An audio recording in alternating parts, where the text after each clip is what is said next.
In this first lesson, we will look at the primary requirements of all aeroplanes and introduce the four forces acting on an aeroplane in flight. From some of the very first aeroplanes to today, the primary requirements of an aeroplane have remained the same. These are a force, lift, which enables the aeroplane to fly in the air, a safe and protective space in which to carry the payload and crew, stability, enabling the aeroplane to naturally continue in the same direction, control, to change the aeroplane's direction and position in the air, and a force, thrust, which can propel the aeroplane forwards for the required length of time. These are therefore the 5 primary requirements that must be met by all powered aeroplanes.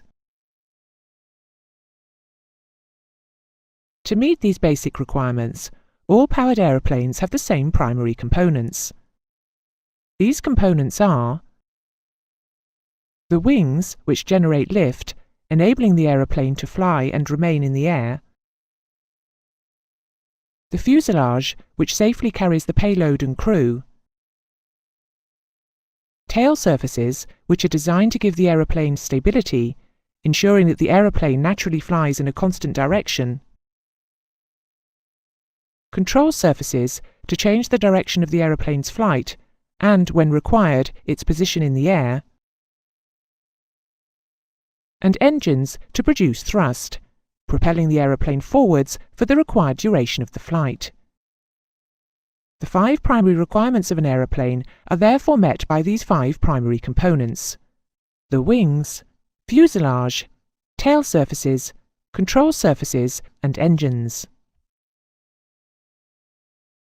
Although all powered aeroplanes have the same primary components for flight, we notice that the actual design of these components is quite different.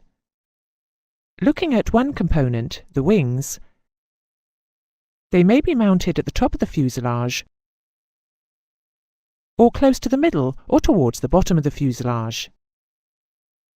The wings may be straight and perpendicular to the fuselage, or be swept backwards, be angled upwards towards the wingtips, which is called dihedral, downwards towards the wingtip, which is called anhedral, or be straight with no slope. Each aeroplane type has a combination of the wing designs outlined above. The actual wing design depends on the aeroplane's role rather than artistic style. A design feature that enables an aeroplane to fly faster will also have disadvantages. Similarly, a wing design that enables a heavily laden aeroplane to take off and land from a relatively short runway will have different disadvantages. Ultimately, every wing design is a compromise. Similarly, the design of the other aeroplane components is also a compromise. Notice how the fuselage, tail surfaces, controls and engine type and placement differs between the aeroplane shown on the screen. These 3 aeroplanes, the now retired Concorde, the A340 and the PA-28, all have very different designs. Let us now consider how the design of the primary aeroplane components varies between these aeroplanes. Notice the different design of the wings, their shape and position, the fuselage shape and cross-section to length, the size, shape and presence of tail surfaces, the variation in size and location of control surfaces, and the location and number of engines. Study and consider the very different component designs of these 3 aeroplanes. Each design has advantages and disadvantages, and the final design is a role-centered compromise. Look for and consider these differences before moving on. At the beginning of this lesson, you were introduced to lift and thrust as 2 of the primary requirements for a powered aeroplane, the others being stability, control, and space for the payload and crew. We will now look at the 4 forces acting on an aeroplane whilst flying and their fundamental relationship. Whether on the ground or in the air, an aeroplane has mass, which due to the acceleration due to gravity results in a force, weight, which always acts or pulls the aeroplane vertically straight down, and weight increases as the mass of the aeroplane increases. When the aeroplane is on the ground, the surface provides a reaction, which equals the aeroplane's weight. The aeroplane is supported by and does not sink into the paved surface. However, when the aeroplane is in the air, the reaction from the ground is no longer present, and to prevent the aeroplane being pulled vertically down towards the Earth's surface, a force, lift, must be produced. This lift force must equal the force of weight if the aeroplane is to fly level. And the heavier the aeroplane, the greater the size of the required lift force. However, whenever there is relative motion and/or lift is produced, there will always be a force, drag, pulling backwards on the aeroplane. And the greater the lift, the greater the drag. In level flight, this drag force would slow the aeroplane down. If the aeroplane is to remain at the same speed in level flight, the drag must be balanced by a force, thrust, pulling the aeroplane forwards. We can now see that all four forces are related, and if an aeroplane is to fly level at a constant speed, a heavier aeroplane will require more lift, produce more drag, and therefore require more thrust. Similarly, a lighter aeroplane will have smaller lift, drag and thrust forces to maintain the same speed in level flight. To summarise, all powered aeroplanes have the same requirements, which are provided by the same aeroplane primary components.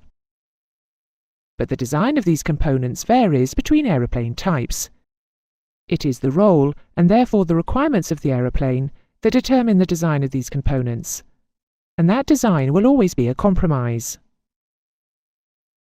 Finally, we introduced the four forces acting on an aeroplane in flight, and saw that these forces are related. The forces lift, drag and thrust will be greater for a heavier aeroplane and less for a lighter aeroplane. During this lesson, we introduce you to some of the units, definitions, and calculations used in Principles of Flight. Good understanding is essential before progressing through the course, so replay scenes that cover material you are less familiar with and make summary notes. Mass is the quantity of matter in a body.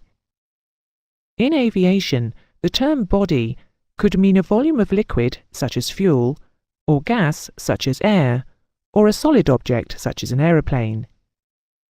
In standard international SI units, mass is measured in kilograms, designated by the letters kg. All bodies on or close to the Earth are affected by the Earth's gravitational field.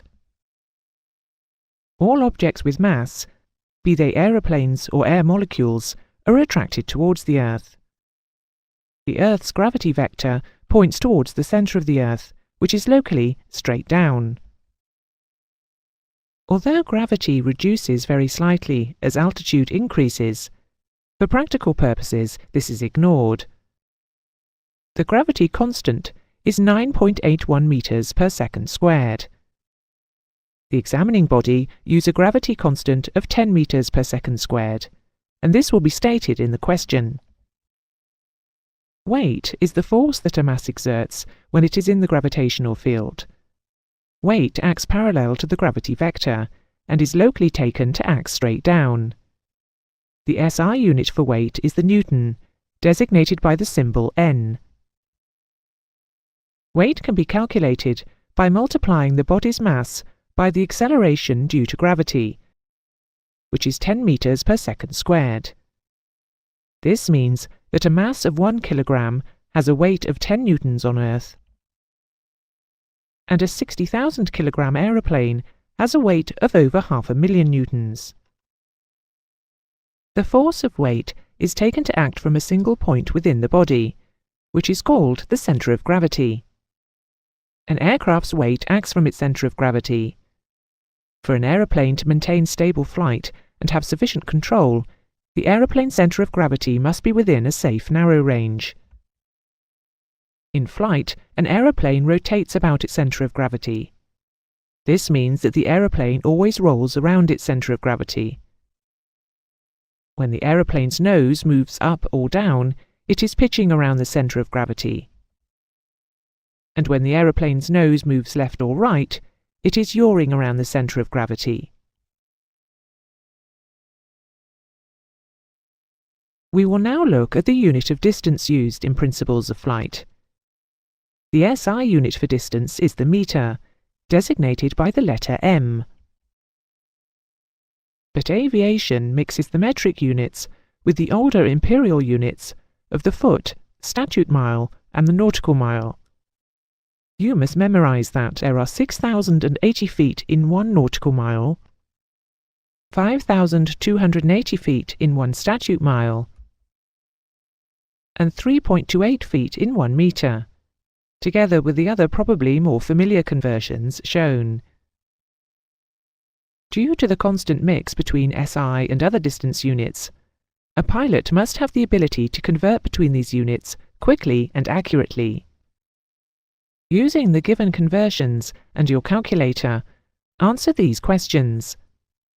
Type your answer in the appropriate boxes and then click Submit.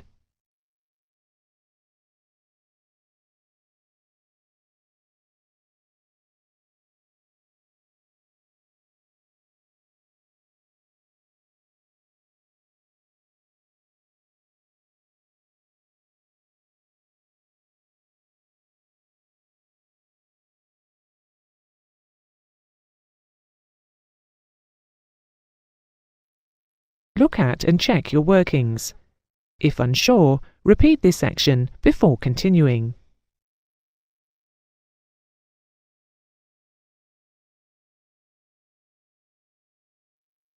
Having conquered the various units of distance, we can now look at speed. Speed is the rate of covering distance, so speed is distance divided by time. Some of you may already be familiar with the distance-speed-time triangle. Taking the horizontal line as a divide, it reminds you that speed is distance divided by time.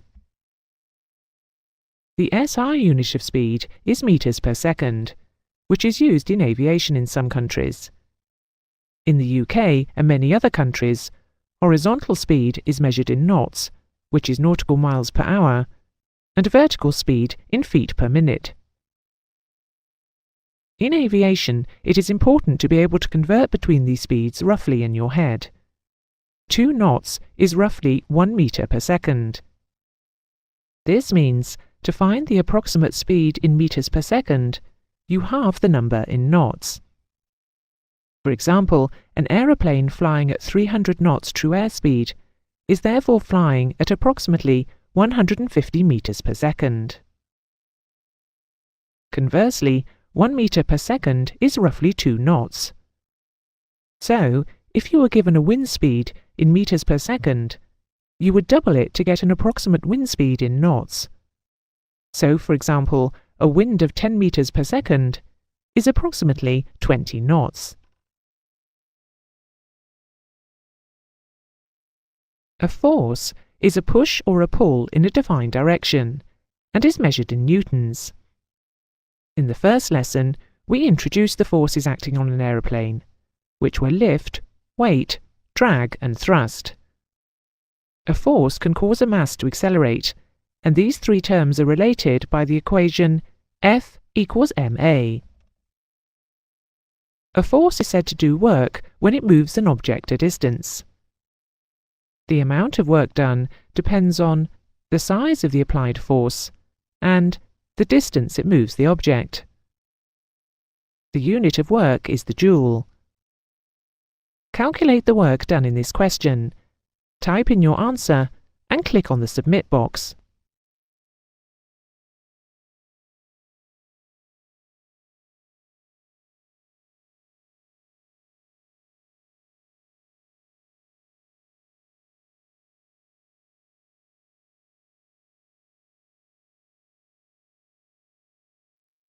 Work is found by multiplying the size of the force by the distance the force moves the object.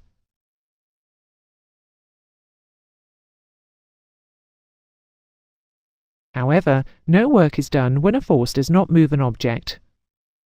Prior to the takeoff run, when the engines are spooling up and the aeroplane is held on the brakes, there is considerable thrust, but because the aeroplane is stationary, there is no work done.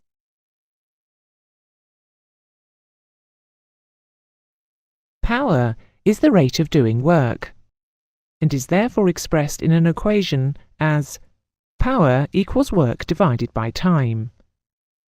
The unit of power is the watt, which is designated by the letter W.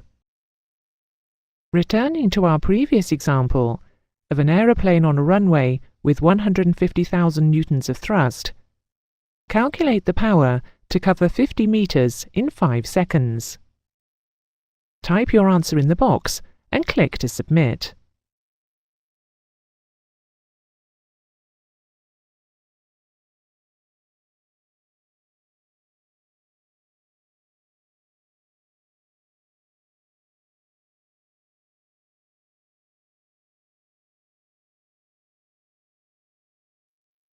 Power is found by dividing the work done by the time it was achieved in.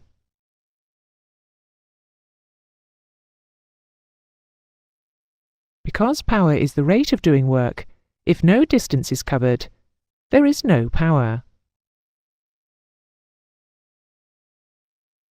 The last part of this lesson looks at energy and Newton's laws of motion. We will first look at energy, which is measured in joules. There are many forms of energy, but it is kinetic energy that we will look at in more depth for principles of flight. Kinetic energy is the energy a body has because of its motion, and depends on the mass of the body and the square of its speed. Air density at mean sea level on an average day is 1.225 kilograms per cubic meter. Although we rarely think about it in our day-to-day lives, a cubic meter of air is therefore approximately 1.225 kilograms. This means that when air moves, or there is relative motion between it and an aeroplane, it has considerable kinetic energy.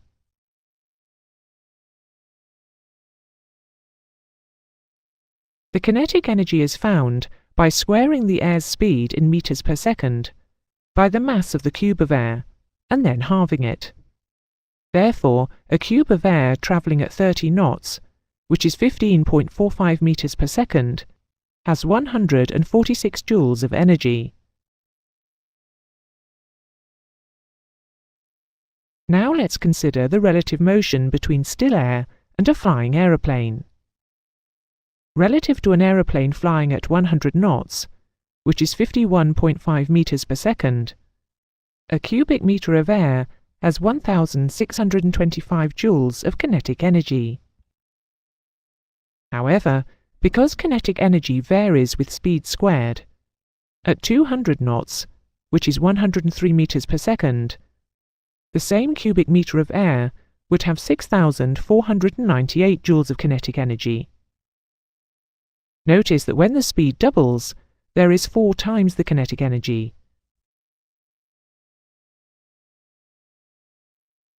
We will now look at Newton's laws of motion and give examples of why they are relevant to principles of flight.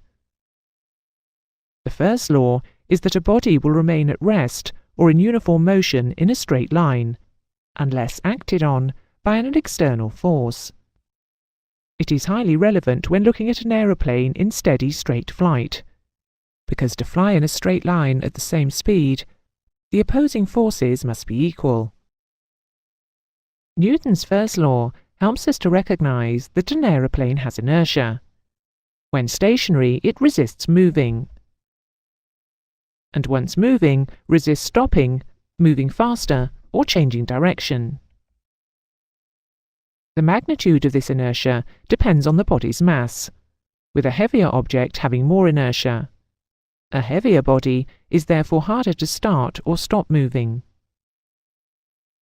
Newton's second law shows that when a force is applied to a body, its acceleration is proportional to the size of the force and inversely proportional to the object's mass, because a heavier object has more inertia. Newton's second law has obvious implications on takeoff, as the aeroplane must accelerate to reach its takeoff speed, and will do so quicker if the engine thrust is greater, or if the aeroplane has less inertia because it is lighter. Newton's third law of motion states that every action has an equal and opposite reaction. It is the reason why a rocket or jet engine, which forces air backwards, gives the rocket or aeroplane a thrust force forwards. In summary, this lesson has looked at the definitions and units that are needed in Principles of Flight, together with Newton's laws of motion.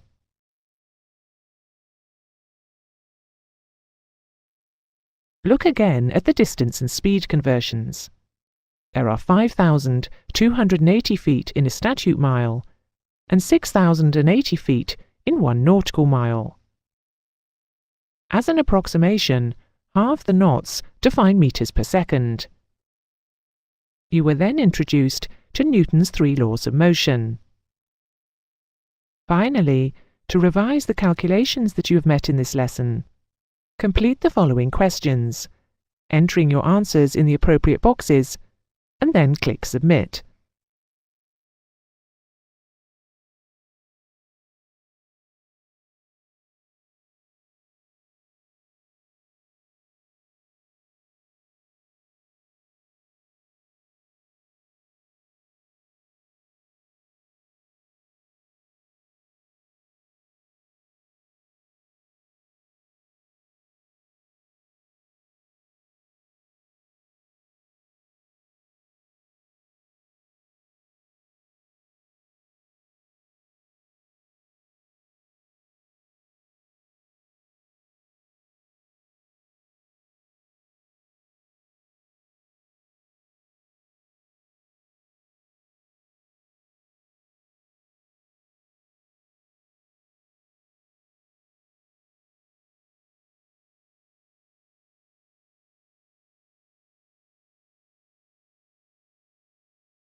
Complete the following questions, entering your answers in the appropriate boxes, and then click Submit.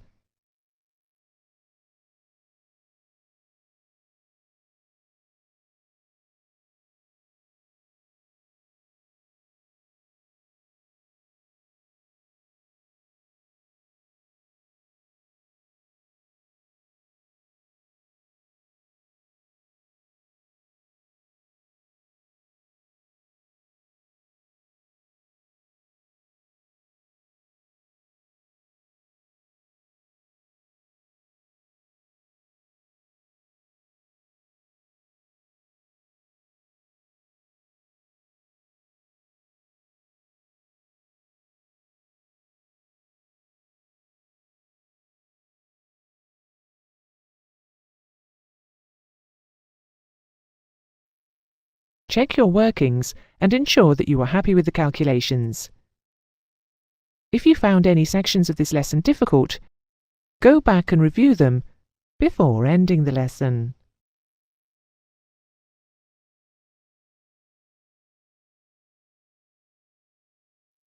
By the end of this lesson, you should be able to understand the characteristics of the atmosphere and how they change with altitude. You will also learn about static and dynamic pressure, temperature, density, and the International Standard Atmosphere, commonly referred to as ISA. The lesson concludes with explanations of airspeed and its various categories. The atmosphere is the medium in which aircraft operate. It is the properties of the atmosphere, that is, the mixture of gases which comprise air, that generate the required lift force when it is acted on by the shape of a wing. The most important property of air is its density. If air density decreases, the mass of air flowing over an aircraft in a given time will decrease. The concept of mass flow is a useful one to keep in the back of your mind when considering principles of flight, as thinking of airflow in terms of kilograms per second can help with understanding. Thus, if a given mass flow is generating the required lift, then a drop in density will reduce the mass flow and the lift. To maintain the required lift if density is decreased, the speed of the aircraft through the air must be increased, and the increased speed of the airflow over the wings can restore the mass flow and the lift to its previous value. We have already talked about mass flow of air. Air may not have a great deal of mass compared to, say, metal, or even a human body, but it is significant. A mass of moving air has considerable kinetic energy. Think of the damage done by hurricane force winds or tornadoes. Air is also a compressible fluid, and is able to flow or change its shape when subjected to even small pressure changes. Being fluid, air will always flow from high to low pressure. Like a tube of toothpaste, even with the cap on, squeeze the middle and the toothpaste moves to the ends where you're not squeezing it. Another example is air being released from a toy balloon. Unlike toothpaste, though, the viscosity of air is very low, and even small forces are easily able to move the molecules relative to each other. The part of the atmosphere in which most aircraft fly, that is up to about 40,000 feet, undergoes gradual changes in its characteristics with height. Since air is compressible, the lower layers contain by far the greater part of the atmosphere's mass. Atmospheric pressure, referred to as static or ambient pressure, decreases steadily with increasing altitude, but temperature falls progressively only to about 36,000 feet, above which it remains more or less constant throughout the stratosphere.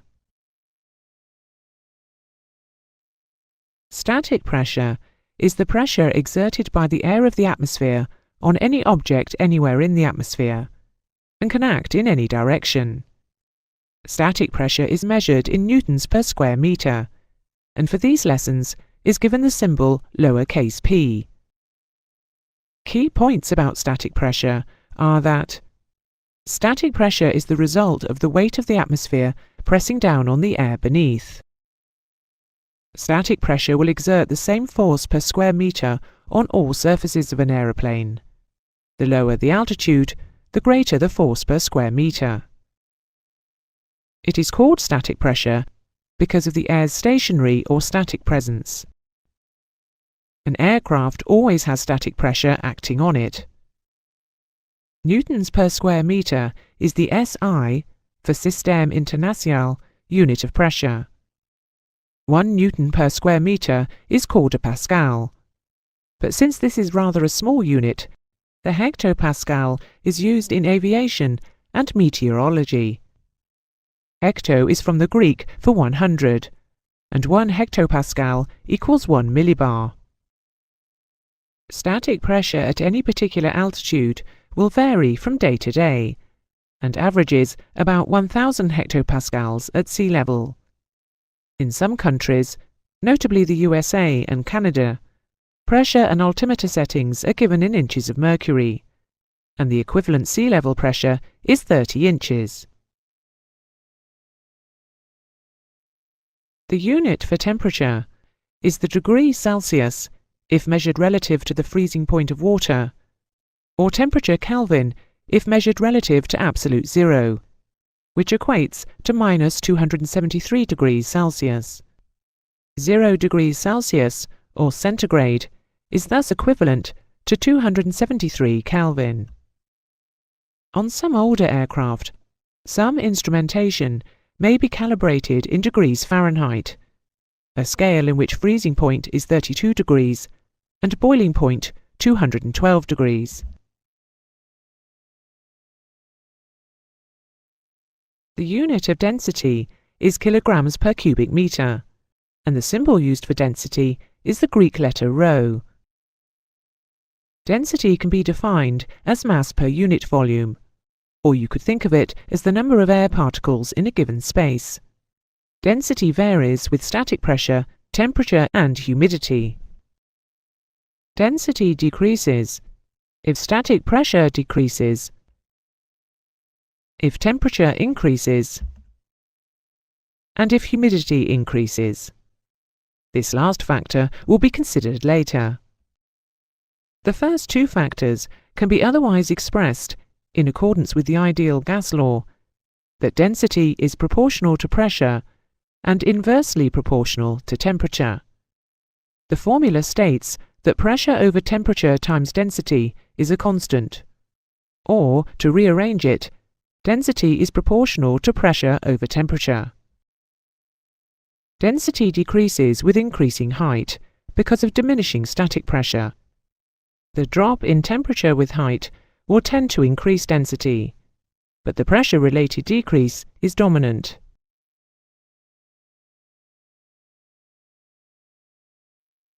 The values of temperature, pressure, and density are never constant in any given layer of the atmosphere. So, to enable accurate comparison of aircraft performance and the calibration of pressure instruments, a standard set of values has been adopted. This standard atmosphere represents mean or average properties and is defined by the International Civil Aviation Organization, ICAO. The International Standard Atmosphere, or ISA, assumes the following mean sea level values: temperature 15 degrees Celsius, pressure 1013.25 hectopascals, commonly referred to as 1013, density 1.225 kilos per cubic meter, and a uniform temperature lapse rate of 1.98 degrees C per 1,000 feet, up to 11,000 meters, or 36,090 feet, with a constant temperature of -56.5 above that level. A tabulated version of ISA is shown on the screen.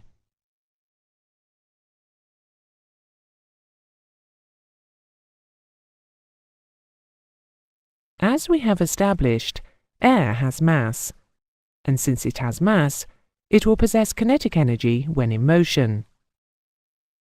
Air in motion will exert a force per square meter on any object in its path. The formula for kinetic energy is half the mass times the square of the speed. This force per unit area is called dynamic pressure, because the air is moving in relation to the object being considered, in this case an aircraft. The dynamic pressure is proportional to the density of the air and the square of the speed of the air flowing over the aircraft, and is denoted by the symbol Q, in either upper or lower case. An aircraft in a moving airflow will therefore experience both static and dynamic pressure, as static pressure is always present. Let us consider the kinetic energy of 1 cubic meter of air moving at a stated speed. It is the product of the local air density, ρ, and the square of the speed in meters per second, divided by 2. If this cubic meter of air is completely trapped and brought to rest by an open-ended tube, the total energy will remain constant, but by virtue of being brought completely to rest, the kinetic energy is converted to pressure energy. This pressure energy is, for practical purposes, equal to half the density times the square of the speed, usually referred to as half ρ v squared newtons per square meter. Let us consider an airflow of 100 knots, which is 52 meters per second, at ISA density of 1.225 kilos per cubic meter. Dynamic pressure is half ρ v squared. That is 0.5 times 1.225 times 52 times 52, which equals 1,656 newtons per square metre, or 16.56 hectopascals. If the speed is doubled, dynamic pressure will be 4 times greater, as the factor in the equation is speed squared. Half times 1.225 times 104 times 104 equals 6,625 newtons per square metre, or 66.25 hectopascals. In a tube of an area of 1 square metre, a force of half rho v squared newtons will be generated. Regardless of the actual numbers involved in this example, it is important to remember the proportions. If speed is doubled, the pressure is quadrupled. If speed is trebled, the pressure increases by 9 times, and so on. If speed is halved, pressure reduces to a quarter of its previous value. Dynamic pressure is common to all aerodynamic forces, and determines the air loads imposed on an aeroplane moving through the air. It is well worth remembering a few key facts about dynamic pressure. A pilot needs to know how much dynamic pressure is being generated, but it cannot be measured on its own, as static pressure is always present. In this context, the sum of the two pressures is known as total pressure. Other terms for total pressure are stagnation, or more usually, pitot pressure. The equation total pressure equals static pressure plus dynamic pressure can be rearranged to show that dynamic pressure equals total pressure minus static pressure. The significance of dynamic pressure in understanding the principles of flight cannot be overemphasized. Because dynamic pressure is dependent on air density and aircraft speed, you need to appreciate fully the factors which affect air density. So, to reiterate the points covered earlier in the lesson, increasing temperature decreases air density. Decreasing static pressure decreases air density. Increasing humidity decreases air density. The reason for this is that water vapour is about 5/8 the density of dry air. Humidity is most significant for takeoff and landing performance, but is actually not factored when considering aircraft performance. Increasing altitude will decrease density, because the effect of decreasing pressure is more dominant than that of decreasing temperature.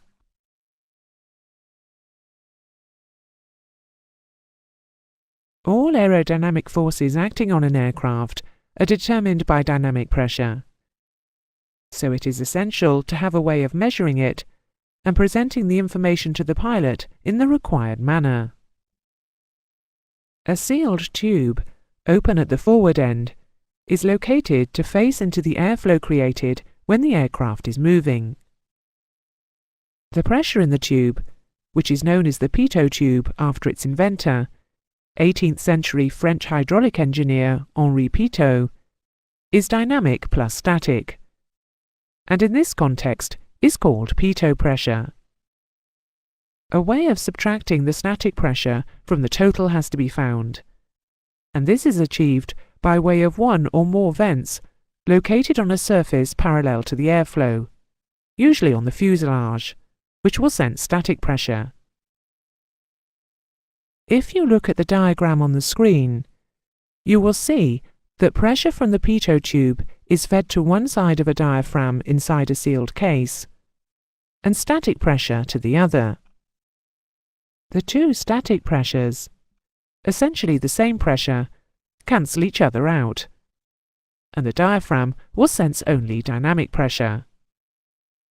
Movement of the diaphragm moves a pointer over a scale, so that the changes in dynamic pressure caused by changes in airspeed can be observed by the flight crew. But the instrument is calibrated to ISA sea level density, so will only give a true indication of airspeed when the density is 1.225 kilos per cubic meter. At any constant density, the faster the aircraft moves through the air, the greater will be the dynamic pressure. This isn't a problem, since the pilot needs an indication of dynamic pressure, which is what the instrument, the airspeed indicator or ASI, provides, being made in such a way that it indicates the square root of the dynamic pressure in nautical miles per hour, known as knots, or in some old aircraft, in statute miles per hour. So if this indicated airspeed is doubled, the speed of the aircraft through the air will also have doubled.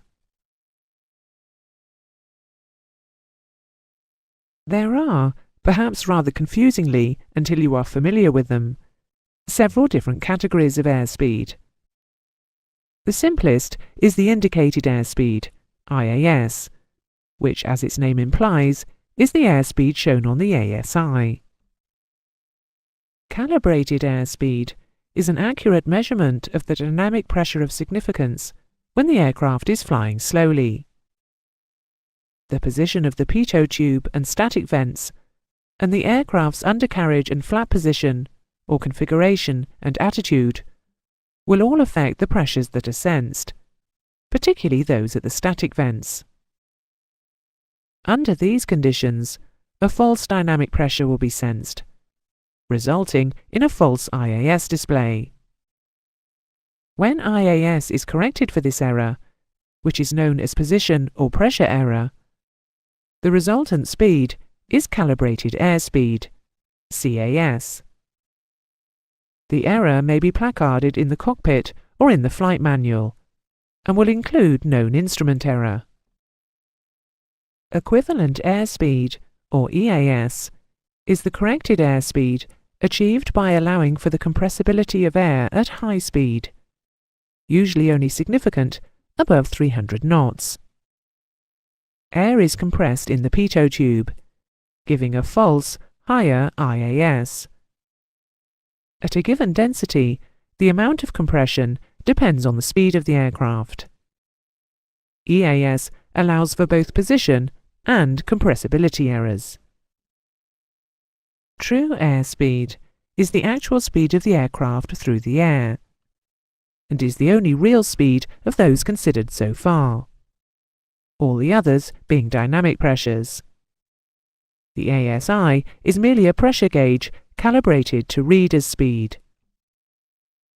TAS is EAS divided by the square root of the relative density. That is the ambient density as a proportion of the ISA sea level density. The ASI is calibrated to ISA sea level, so it will only read TAS if the density is 1.225. Thus, at 40,000 feet, where the density is close to 1/4 of the sea level value, the aircraft will be moving through the air twice as fast as at sea level to maintain the same EAS. The speed of sound, which is symbolized by a lowercase a, varies with temperature. Sound waves are weak pressure waves, which propagate from their source spherically through the atmosphere. The speed at which these sound waves travel is proportional to the square root of the absolute temperature of the air. The lower the temperature, the lower the speed of sound. On a standard day at sea level, the speed of sound is about 660 knots, or 340 meters per second. At high true air speeds and/or high altitudes, it is essential for the pilot to know his speed relative to the local speed of sound. This relationship is called the Mach number, symbolized by a capital M. The formula for Mach number is TAS divided by A, the local speed of sound. For example, if the aircraft's TAS is 4/10 of the speed at which sound pressure waves propagate through the air around the aircraft, the Mach meter will register Mach 0.4.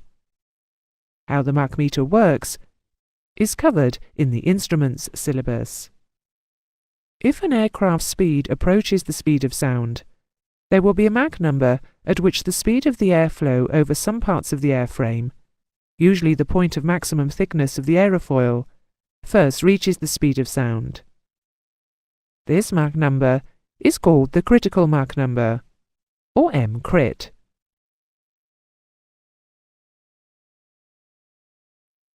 Certain operating or limiting speeds that are significant in the operation of an aeroplane are given abbreviations for easy reference, known collectively as v-speeds. There are many of them covering the entire flight envelope. For example, Vs, stalling speed, Vr, rotate speed, and Vy, best rate of climb speed. All the above-mentioned speeds are calibrated airspeeds, as they relate to operations at low speed. Maximum operating, VMO, is an equivalent airspeed because it is a high speed. However, all the speeds quoted in the flight manual are adjusted to indicated airspeeds, since this is what the pilot will see on his ASI, which may have coloured arcs around the outer edge to indicate some of the main limit speeds. The atmosphere is the element in which aircraft operate, and it is important that you understand how the properties of the air, pressure, temperature and density change throughout the part of the atmosphere in which you fly. It is particularly important that you understand the concept of dynamic pressure and how it is involved in many of the aspects of the principles of flight. The next lesson deals with basic aerodynamic theory, in which you will see the application of some of the facts you have just learned.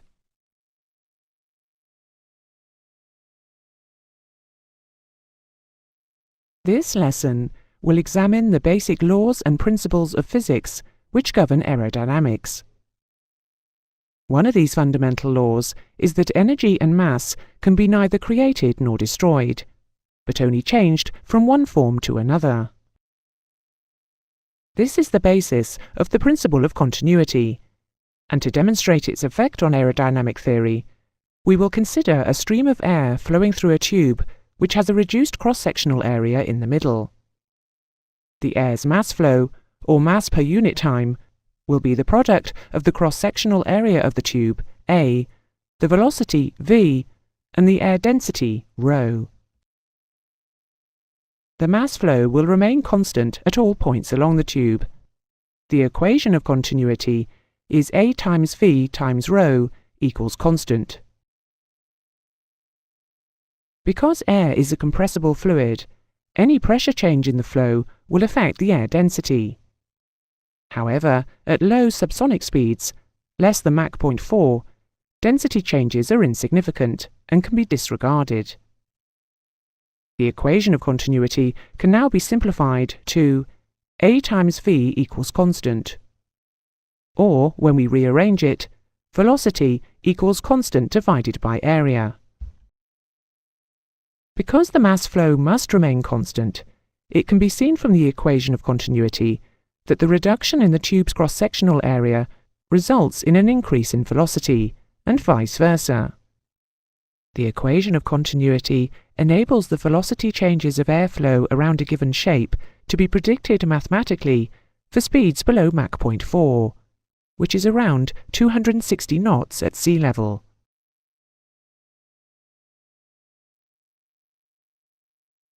Associated with the principle of continuity is Bernoulli's theorem, propounded by 18th century Dutch-Swiss mathematician Daniel Bernoulli. His theorem states that, in the steady flow of an ideal fluid, the sum of the pressure and kinetic energy per unit volume remains constant, or, more concisely, the sum of the energies present remains constant.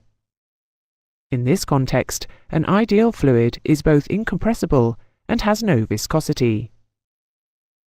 The theorem can be expressed as pressure plus kinetic energy equals constant, or P plus half rho v squared equals K. Let us consider a mass of air at ISA conditions, moving at 100 knots or 52 meters per second. Static pressure is 101,325 newtons per square meter, density 1.225, giving a dynamic pressure of 1656 newtons per square meter. Pressure energy 101,325 plus kinetic energy 1656 equals a constant 102981 newtons per square meter. Because the velocity of the airflow at the throat has doubled, its dynamic pressure has risen by a factor of 4, and the static pressure has decreased. But the total pressure, the sum of static and dynamic, has remained constant. This constant can be referred to as total pressure, stagnation pressure, or pitot pressure, according to context. The tubes used in the diagrams just shown are used only to demonstrate the principle of continuity and Bernoulli's theorem, and are not devices which could make an aeroplane fly. However, an aerodynamic force to oppose and exceed the weight of an aircraft can be generated by a specially shaped body called an aerofoil. The airflow over the top surface of a lifting aerofoil will be at a greater velocity than that beneath, so that the pressure differential will result in a net upwards force per unit area. The bigger the surface area, the larger the force generated. Next, we shall see the similarity between the flow over the aerofoil and the flow through the tube used in describing the principle of continuity and Bernoulli's theorem, and that these fundamentals still apply to aerofoils. A streamline is the path followed by a particle of air in a steady airflow, and one streamline cannot cross another. When they are shown close together, it indicates increased velocity, and when wide apart, decreased velocity. When streamlines diverge, it indicates decelerating airflow and the associated rise in pressure. And converging lines, acceleration with decreasing pressure. A stream tube is an imaginary tube made up of streamlines. There is no flow into or out of the stream tube through the imaginary walls, only a flow along the tube. This concept will help you to visualize the airflow around an aerofoil.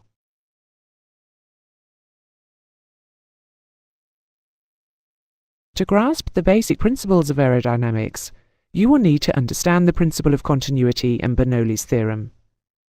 We can summarize the relevant elements as follows. By the principle of continuity, air accelerates when the cross-sectional area of a streamline flow is reduced, and decelerates when it increases. By Bernoulli's theorem, if a streamline flow of air accelerates, its kinetic energy will increase and its static pressure will decrease. Conversely, if air decelerates, the kinetic energy will decrease and the static pressure will increase. Additionally, it should be remembered that these pressure changes will not affect air density at speeds below Mach 0.4. By using these effects, an aerofoil can generate the aerodynamic forces required for flight.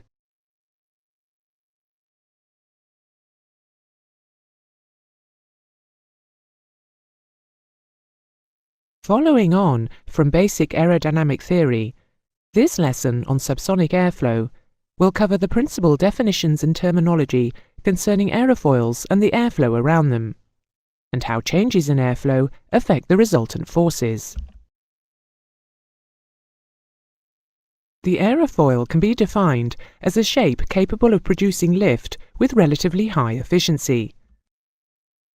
As air flows over an aerofoil at a sufficient speed, it will have certain effects on the static pressure surrounding the aerofoil, as propounded by the principle of continuity and Bernoulli's theorem in the last lesson. Even before the airflow reaches the aerofoil, the pressure drop over the upper surface will cause the flow to rise towards it. This is known as upwash. At a point on the lower side of the leading edge, the airflow will be brought to a halt at a point called the stagnation point, where the airflow separates to pass over or under the wing. As the air flows back over the aerofoil, it will tend to slow down in accordance with the basic principles, flowing against the adverse pressure gradient as the higher pressure air below the aerofoil tries to go from high to low pressure, that is, forward from the trailing edge to the low pressure area on top. The pressure distribution is shown here, with the highest pressure concentrated around the stagnation point and the low pressure extending up and forward to a peak above the aerofoil, with the pressure differential creating the lift force indicated. Also shown is the force, drag, which acts against the forward movement of a wing and is caused partly by the lift itself. Lift and drag are fully covered in subsequent lessons in the syllabus. Having introduced the basic characteristics of the airflow round an aerofoil, we shall now look at the terminology and definitions associated with aerofoils. The chord line is a straight line joining the centres of curvature of the leading and trailing edges of an aerofoil. The chord is the distance between the leading and trailing edges, measured along the chord line. The angle of incidence is the angle between the wing root chord line and the longitudinal axis of the aircraft. This is fixed for the wing, but may be variable for the tailplane. The mean camber line, also known as the mean line or camber line, is a line joining the leading and trailing edges equidistant from the upper and lower surfaces. Maximum camber is the greatest distance of the mean camber line from the chord line, and is expressed as a percentage of the chord, and its location along the chord line as a percentage of the chord measured from the leading edge. When the camber line is above the chord line, the aerofoil is said to have positive camber, and when it is below, negative camber.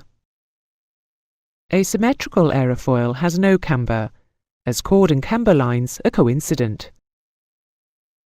Thickness-chord ratio is the maximum thickness or depth of an aerofoil section expressed as a percentage of the chord from the leading edge. The thickness and thickness distribution of an aerofoil section have a significant effect on its airflow characteristics. Leading edge radius is the radius of the curvature of the leading edge, which can significantly affect the initial airflow characteristics of the aerofoil.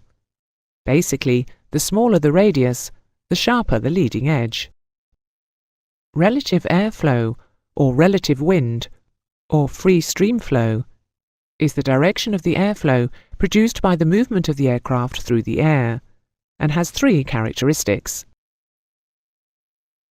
First, its direction is opposite and parallel to the flight path, which is the direction taken by the centre of gravity. The aircraft's attitude is not a factor. Secondly, its condition is that it is air close to but unaffected by the presence of the aircraft. That is, its temperature, pressure and velocity are not changed by the aircraft's passage through it. Thirdly, the relative airflow's magnitude is the speed of the aircraft through the air, the true airspeed. If the airflow does not possess all of these three characteristics, it is referred to as effective airflow. Total reaction is the resultant of all the forces acting on the aerofoil section, namely lift and drag. The centre of pressure, or CP, is the point on the chord line through which lift is considered to act. Lift is the aerodynamic force generated by the aerofoil, which acts at 90 degrees to the relative airflow. Drag is the aerodynamic force which acts parallel to and in the same direction as the relative airflow, that is, opposite to the flight path. Angle of attack is the angle between the chord line and the relative airflow. It is often referred to as alpha, written as the Greek letter. An alternative, but less used term, is aerodynamic incidence. The angle of attack between the chord line and the effective airflow is referred to as the effective angle of attack.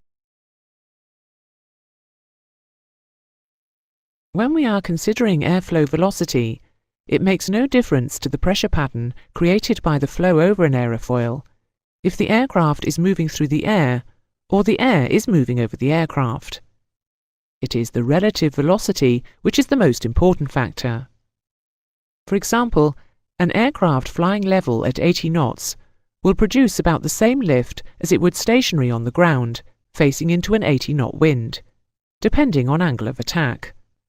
To promote full understanding, we will be referring to both situations, either where air flows over a wind tunnel model, or aircraft in flight moving through stationary air. Three-dimensional airflow is the true airflow over an aircraft and consists of a two-dimensional flow, modified by various pressure differentials.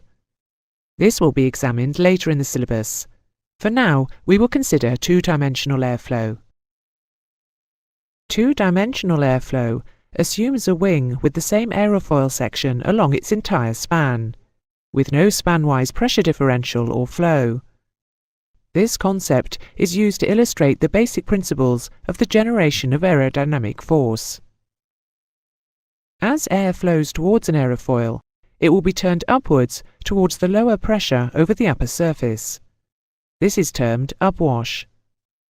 After passing over the aerofoil, the flow returns to its original flow level and state. This is termed downwash.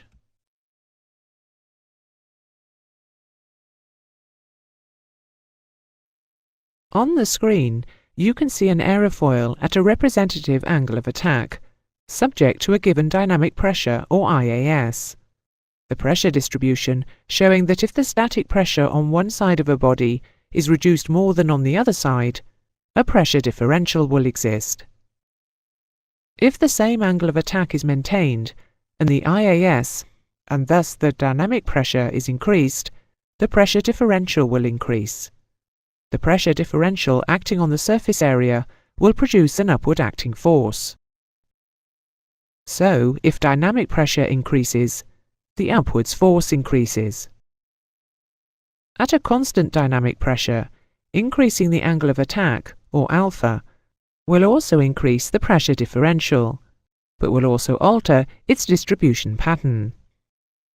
The aerofoil profile presented to the airflow will determine the distribution of velocity change, and hence the pressure pattern over the surface. This pattern is determined by the aerofoil's geometry, that is, the thickness and its distribution, which are fixed, the camber and its distribution, which are assumed to be fixed for now, and by the alpha, which is variable. The greatest positive pressure occurs at the stagnation point, where the relative flow velocity is 0. This point is somewhere near the leading edge. As the alpha increases from -4, it moves from the upper surface around the leading edge to the lower surface. The stagnation point is where the airflow divides over the upper and lower surfaces, and pressure here is static plus dynamic. The flow over the top accelerates rapidly around the leading edge and over the front portion of the wing, creating a substantial static pressure drop. The rate of acceleration increases with alpha, up to about 16 degrees. The pressure reduces continuously from stagnation value, through free stream pressure, to a position on the top surface where a peak value is reached. From there, the airflow decelerates progressively, and the pressure rises back to free stream near the trailing edge. It should be noted that any imperfections on the upper leading edge surface, such as dents, dirt and insects, ice or frost, etc., can seriously disrupt the flow acceleration in this critical area. At alphas less than 8 degrees, the underside flow is much less accelerated, and reduces pressure to only a small negative value. The pressure differential between the stagnation point and the lower pressure at the trailing edge creates a backwards acting force called form or pressure drag, which is covered later in the syllabus. We can now examine what happens to the pressure pattern as the angle of attack changes, starting with low angles. With an alpha of -4 degrees, the drop in pressure is the same above and below the section. There is no differential, and therefore no lift. This is known as the zero lift angle of attack. At 0 degrees alpha, there is a pressure decrease over the upper surface compared with free stream flow, with a smaller decrease on the underside. Even at small angles of attack, between -4 and 0, a positively cambered section will produce lift. The positive pressure at the leading edge is dynamic, or in this context, stagnation pressure. As angle of attack is increased, here to around 4 degrees, the lift force is increased because of the greater acceleration of the upper surface flow in the reduced cross-sectional area of the local stream tube.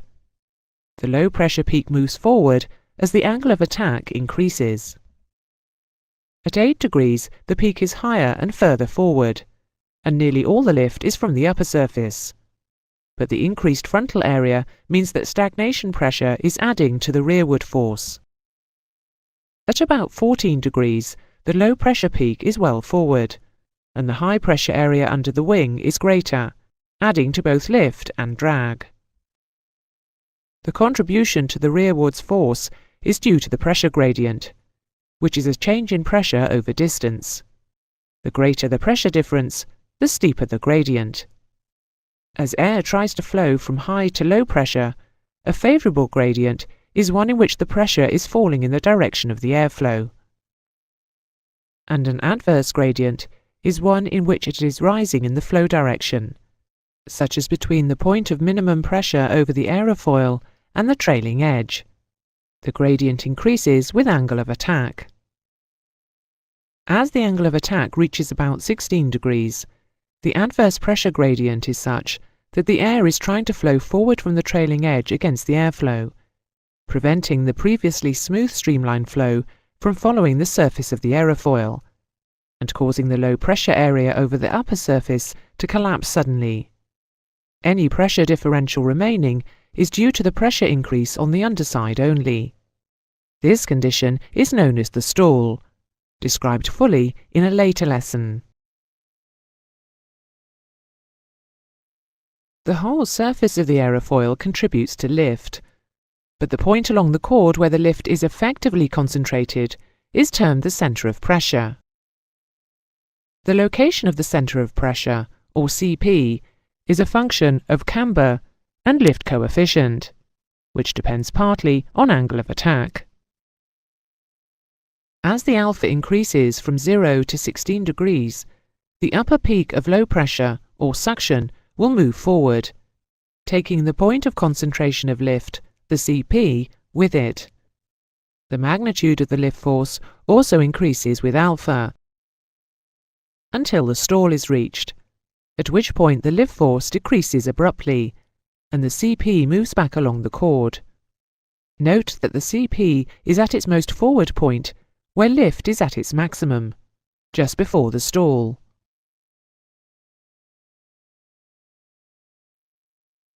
A coefficient is a number without unit or dimension expressing a degree of magnitude.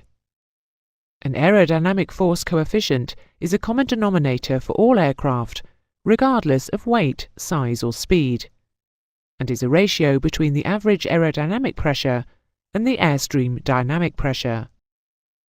By this definition, a lift coefficient, or CL, is the ratio between lift divided by wing planform area, or lift pressure, and dynamic pressure. A drag coefficient, CD, is the ratio between drag divided by wing area and dynamic pressure. As speed increases, assuming a constant density, CD will remain constant, since drag pressure and dynamic pressure are increasing in the same proportion. We need to use coefficients of aerodynamic force, as they provide an index of the force, independent of area, air density or velocity, being derived from the relative pressure and velocity distribution. They are influenced only by the shape of the surface and angle of attack, since it is principally these factors that determine the pressure distribution.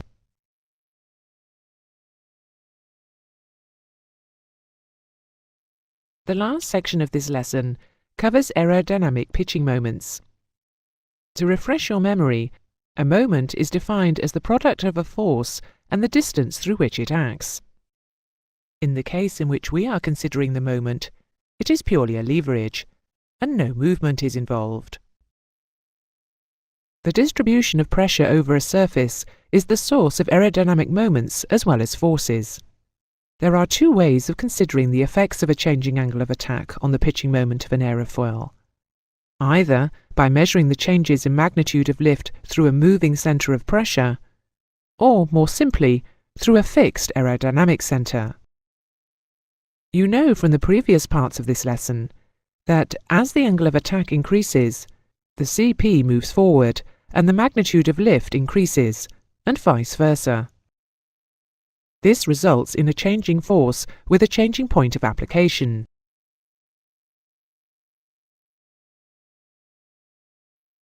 The aerodynamic centre, or AC, is a fixed point on the chord line, and can be defined as the point where all changes in the magnitude of lift effectively take place, and the point about which the pitching moment will remain constant at normal angles of attack.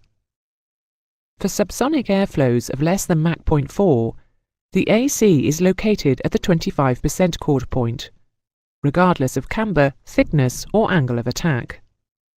The AC is an aerodynamic reference point, which is used for examination of the theory of incompressible airflow, and is most directly applicable to longitudinal stability, as you will see later in the syllabus.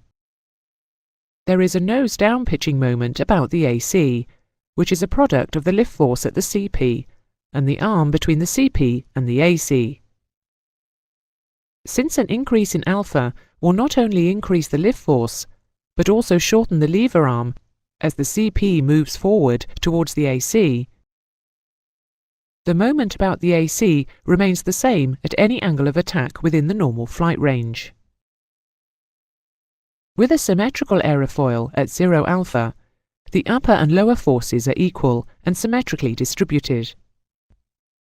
With an increasing angle of attack, the upper surface force increases and the lower force decreases. A change in the magnitude of the lift forces has taken place without a change in the position of the centre of pressure, which is a characteristic of symmetrical aerofoils.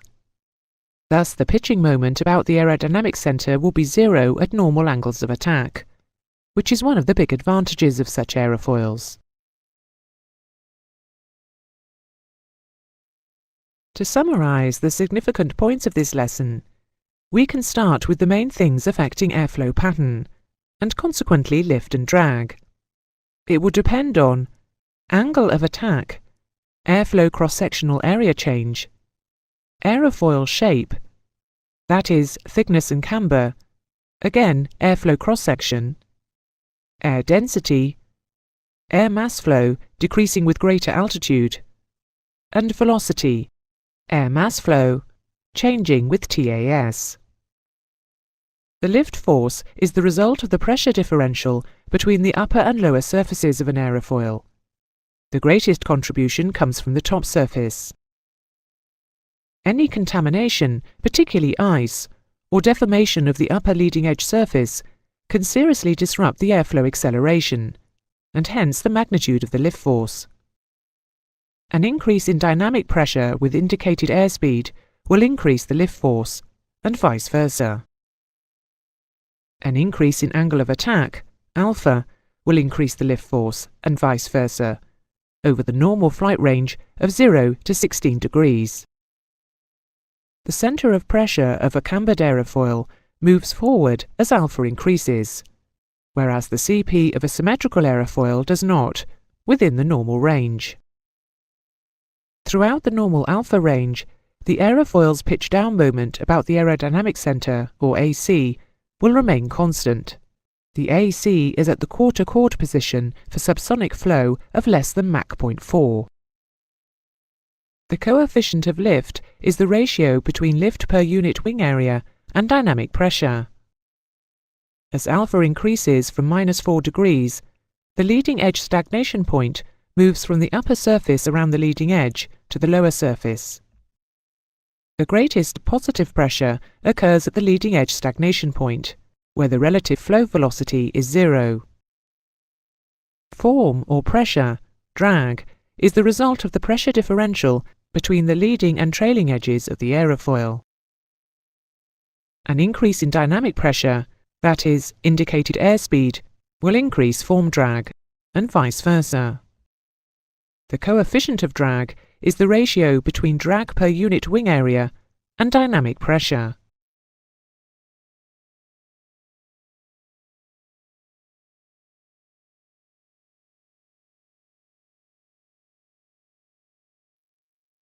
You learned in the last lesson how the airflow over an aerofoil produces both lift and drag. In this and the following lessons, we shall examine in greater detail lift and the factors affecting it. The aerodynamic forces of both lift and drag depend on the combined effect of many variables, the most important being the airstream velocity v, which, when combined with the air density ρ, determines dynamic pressure, the formula for which is half ρv squared. This is the common denominator of aerodynamic forces and is a major factor, since the magnitude of a pressure distribution depends on the energy given to the airflow. Kinetic energy equals half the mass times the velocity squared. The shape or profile of the aerofoil and the angle at which the airflow meets it, the angle of attack, together determine the pressure distribution around the aerofoil, and thus the coefficient of lift and drag.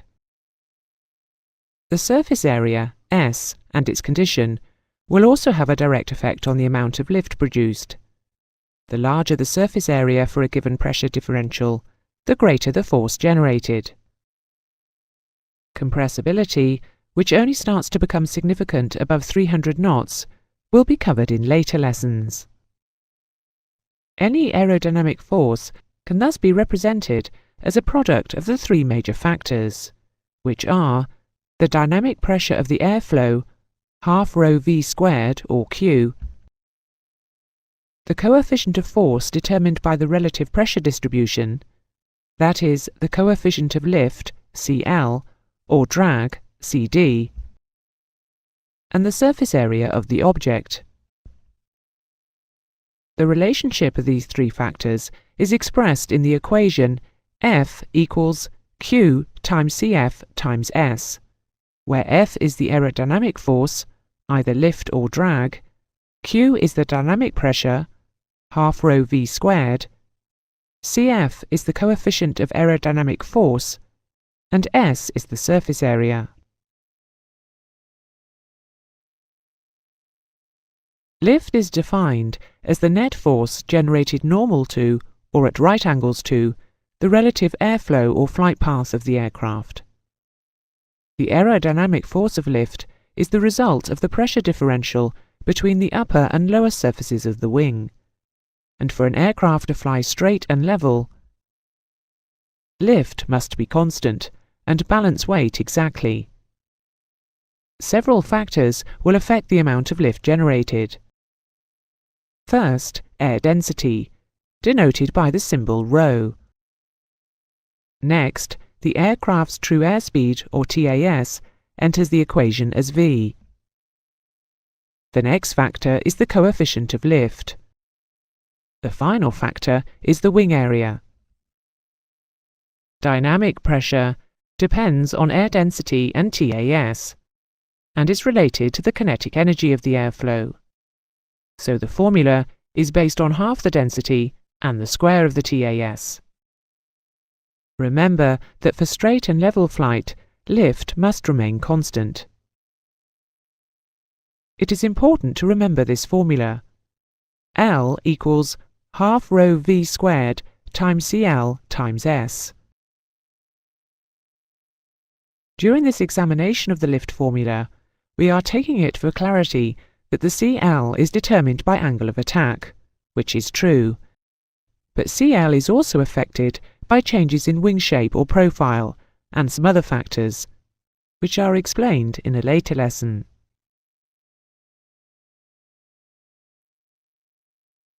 There is a direct relationship between density and the TAS that an aircraft will achieve for a given IAS, usually in connection with a change in altitude, since density decreases as altitude increases.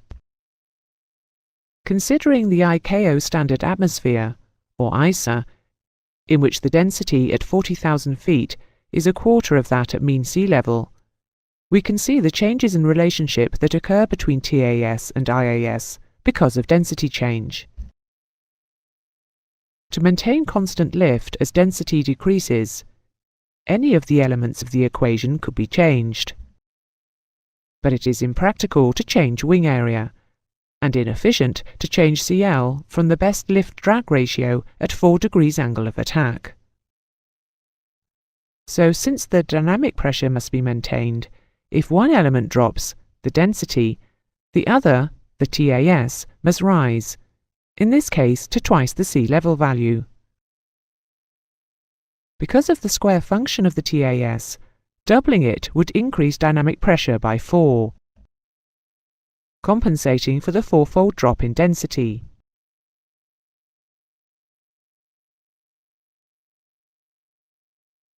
So, since IAS is proportional to the square root of the dynamic pressure, maintaining a constant IAS will maintain constant lift. The lift formula can also be used to look at the relationship between speed and angle of attack at a constant altitude.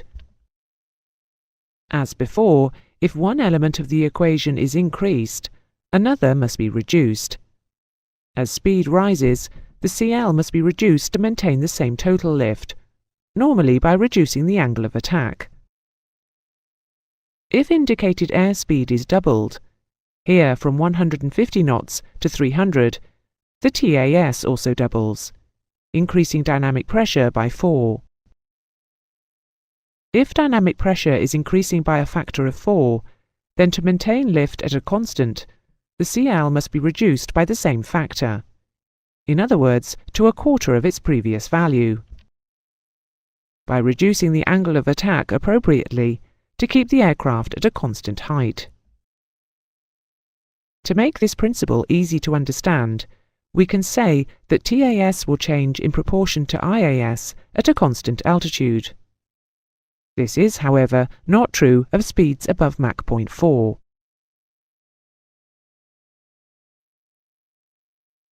The lift formula can be transposed in several ways to calculate variables which may be of interest to a professional aviator. For example, if speed is increased in level flight by 30% from the minimum level flight speed, we can calculate the new CL as a percentage of CL max. L equals half rho v squared times CL times S, when transposed, becomes CL equals L over half rho v squared S. Since density, lift and wing area are constant, this can be written as CL is proportional to 1 over v squared. 30% above can be written as 1.3, so 1 over v squared becomes 1 over 1.3 squared. This equals 1 over 1.69, which is 0.59 or 59%. So, while flying at 30% above minimum level flight speed Vs, the CL will be 59% of CL max.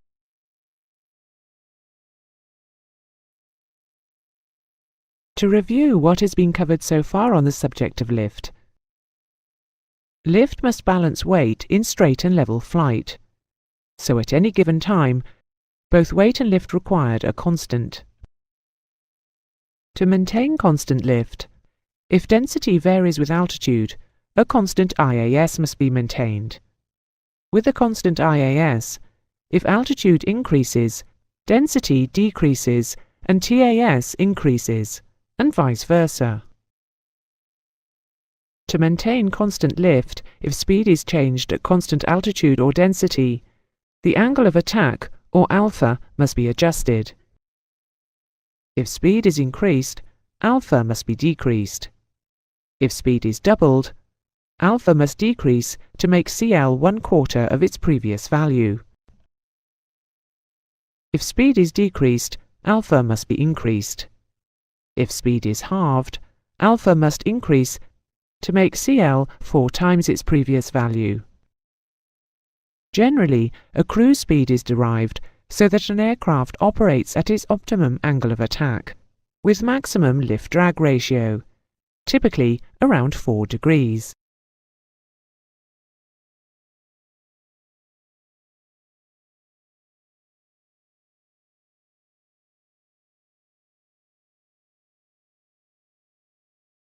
It is important to understand the relationship between the velocity used in the aerodynamic force equations and dynamic pressure. The velocity being the speed of the aircraft relative to the air through which it is moving, the true airspeed, or TAS. At a given angle of attack, a constant dynamic pressure must be maintained to maintain a constant lift force. When an aircraft is flying at an altitude where the air density is other than sea level density, the TAS must vary in proportion to the air density change. With increasing altitude and decreasing density, the TAS will increase if the indicated airspeed, IAS, and thus dynamic pressure are maintained. Air density at the time of takeoff and landing can significantly affect aircraft. For example, if air density is low, a longer takeoff run will be needed. Air density is a product of pressure, temperature, and humidity. Humidity actually reduces density because the density of water vapour is about 5/8 of that of dry air. Low pressures and high temperatures also reduce density. On an airfield at sea level with standard pressure, if 1013, 1013 millibars or hectopascals is set on the altimeter, it will read 0. This is known as pressure altitude, which is what will be indicated whenever 1013 is set, regardless of ambient pressure, and is used for performance calculations. You can think of it as altitude relative to standard pressure. If in this case, with a pressure altitude of 0, the temperature is above the ISA sea level standard of plus 15 degrees, the density of the air will be less, and perhaps a lot less, with no direct indication to the pilot. If the temperature is plus 25, it would be 10 degrees above standard, or what is referred to as ISA plus 10. The density would be that which would exist at a higher altitude, and would be referred to as a high-density altitude. In practical terms, this means that the aircraft would need a higher TAS for a given dynamic pressure, and thence a longer takeoff run to achieve the necessary rotate IAS. To remember what a high-density altitude means, just think of it as high-density altitude.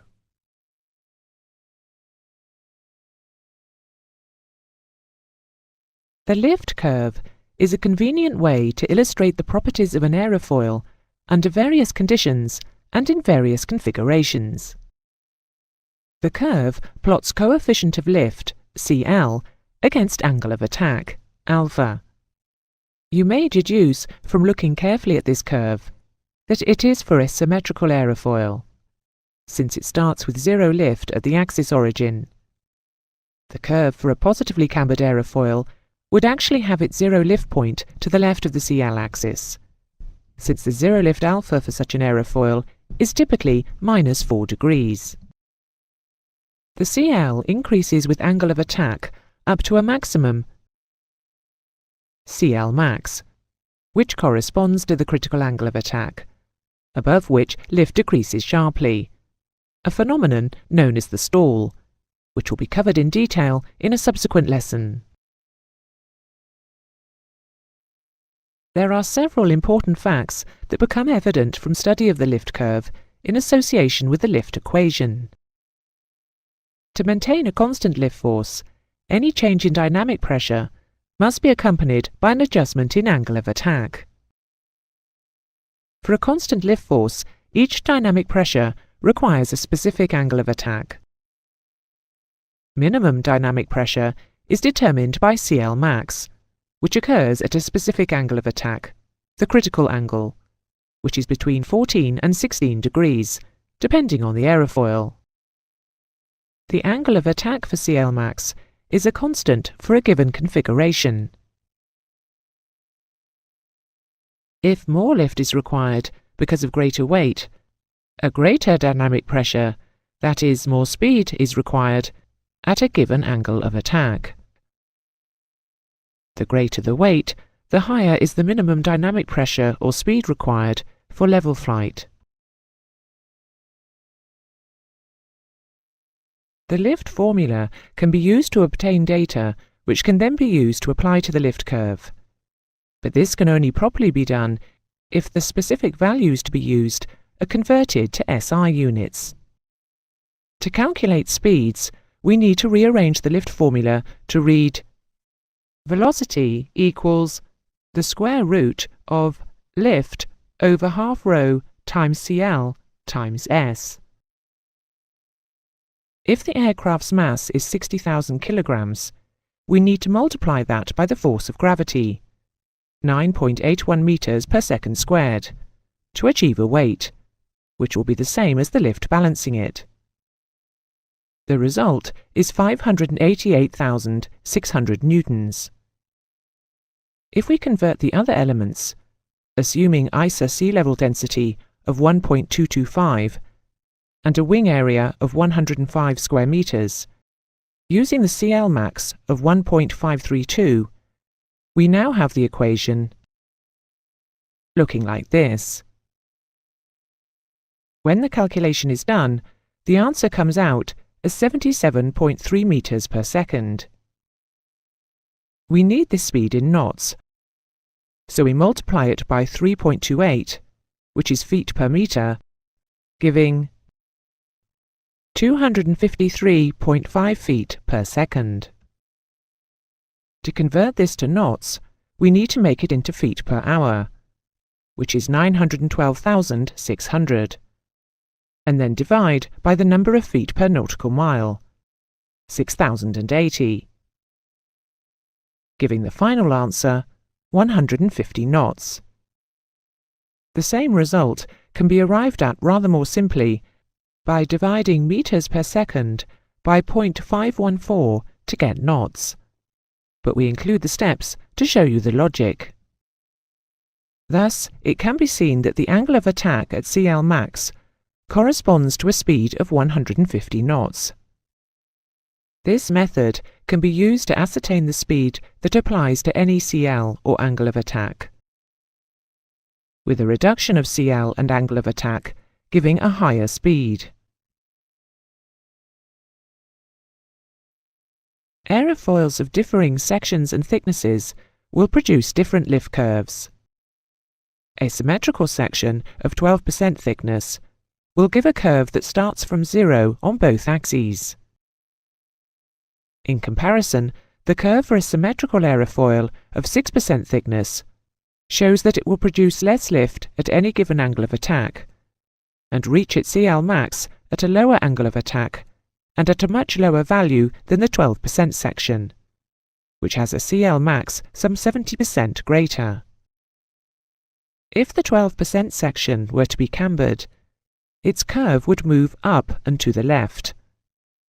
Up meaning that its CL max would be higher. The reason for this is that the section's stream tube has a smaller cross-section, giving greater acceleration and thus higher pressure differential. The curve's move to the left indicates that, at 0 degrees angle of attack, the aerofoil is producing lift. Zero lift is achieved typically at around -4 degrees with the cambered aerofoil. The reason for this is that, even below 0 alpha, The camber creates a smaller stream tube cross-section than a symmetrical section, and therefore generates a small amount of lift. The different types of aerofoil sections we have just looked at have various advantages and disadvantages. We have already seen that CL max may be increased by both camber and thickness. The importance of CL max is obvious. The greater it is, the lower is the minimum flight speed or stall speed, VS. However, the thickness and camber required for the low VS will also produce more form drag and larger twisting moments at high speed. A high CL max is only one of the requirements for an aerofoil section, but its main point is that it gives a low minimum flight speed.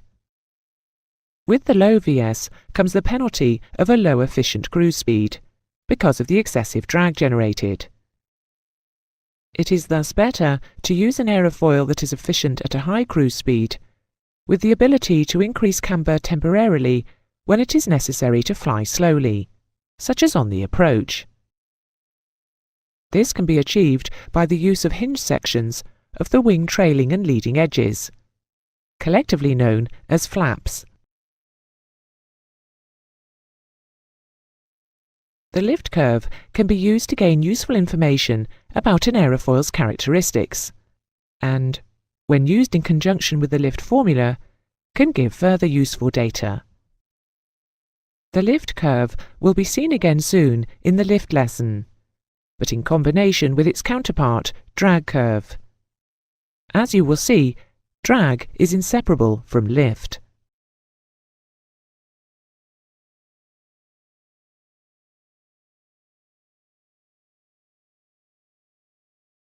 Drag is an aerodynamic force that acts parallel to and in the direction of the relative airflow and opposes the aircraft's forward motion. This lesson only considers drag in conjunction with lift, as drag is dealt with in detail later in the syllabus. As with other aerodynamic forces, drag forces can be expressed in the form of a coefficient, which is independent of dynamic pressure and surface area. Drag is the product of dynamic pressure, drag coefficient, and surface area. The drag coefficient, CD, being the ratio of drag per unit wing area to dynamic pressure. If the CD of a representative wing were to be plotted against angle of attack, alpha, the result would typically be a curve as shown on the screen. At low alphas, CD is low, and changes of alpha produce only small changes in CD. At higher alphas, however, the CD increase is exponential. Beyond the stalling or critical angle of attack at CL max, there is a further large increase in CD. The efficiency of the production of lift can be gauged from studying the ratio between lift and drag, a high lift-drag ratio being more efficient. The proportions of CL and CD can be calculated for any angle of attack. The graph on the screen shows that the lift-drag ratio increases up to a maximum at about 4 degrees, which is known as the optimum angle of attack. Above this angle of attack, the lift-drag ratio then decreases until CL max is reached. You should note that the plots of lift, drag and lift-drag ratio shown on this graph are at different scales, and thus the points of intersection of the curves are of no particular significance. The maximum lift-drag ratio, LD max, of a given aerofoil section will occur at one specific angle of attack, and if the aircraft is operated in steady level flight at this optimum angle of attack, it will generate the least possible drag for the amount of lift required. Any angle of attack higher or lower than that required for LD max will reduce the lift-drag ratio, and will thus increase the drag for the required lift. If an aircraft's weight changes, it will still be possible to achieve LD max at the same angle of attack as previously, but a change in weight requires a change in IAS to support the weight at the same angle of attack.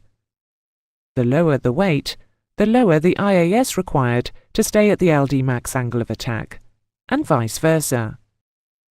Changes in weight in a given configuration, or airframe contamination state, or at speeds below Mach 0.4, will not change LD max. The type of role an aircraft is designed for will, to a large extent, dictate the range of lift-drag ratios in which its LD max will fall. For example, a high-performance sailplane or glider will have an LD max between 25 and 60.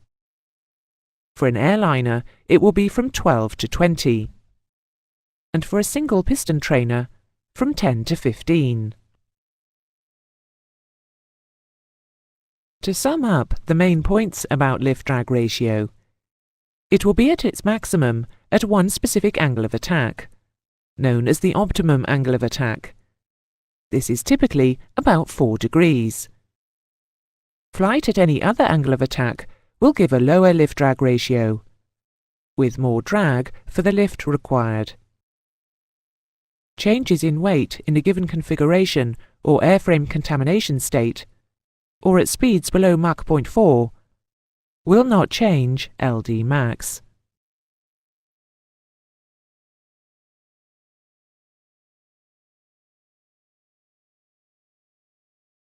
A given aerofoil section will always stall at the same angle of attack, its critical angle, but aircraft weight will affect the IAS at which this occurs. The reasons for this are explained fully elsewhere in the syllabus, but briefly, at a lower weight and a given angle of attack, the aircraft will require less speed to produce the lift needed to balance the lower weight.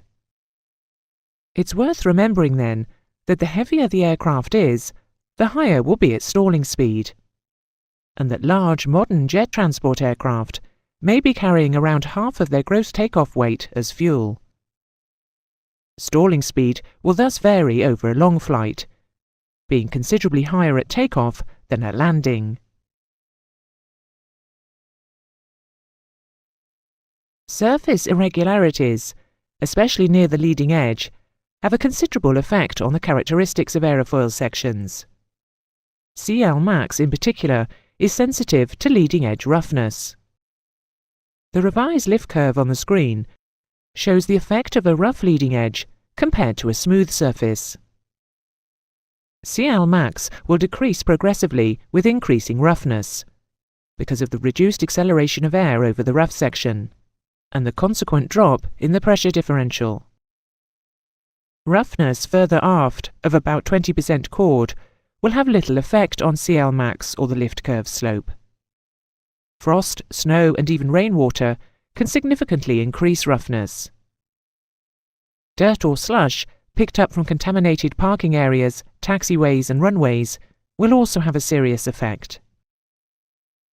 In-flight airframe icing will accumulate on leading edges and can also disrupt the airflow and reduce CL max. Depending on the type of ice and the rate of accretion, airframe icing can cause a serious loss of lift and a drop in CL max. One of the most potentially dangerous consequences of such a situation is an unknown increase in stalling speed.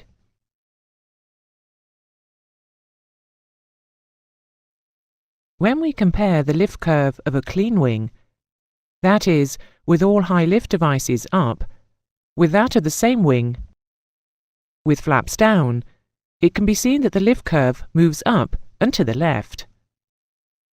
This has the effect of increasing CL max and slightly reducing the critical angle and the angle of attack for any given lift coefficient. The benefit of the increased CL max is to reduce minimum flight speed or stall speed, VS, and thus allow lower speeds and shorter field lengths for takeoff and landing.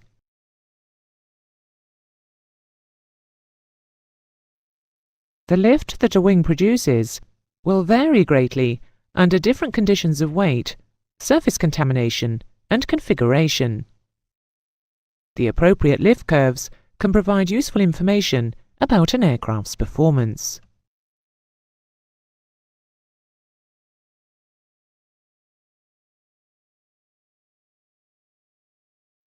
So far in these lessons on lift, we have considered only two-dimensional airflow, and a sound understanding of this is the foundation for a full appreciation of the actual pattern of airflow around an aircraft.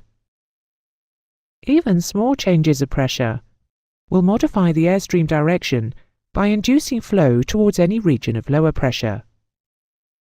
This three-dimensional airflow can modify the angle of attack, creating an effective angle of attack.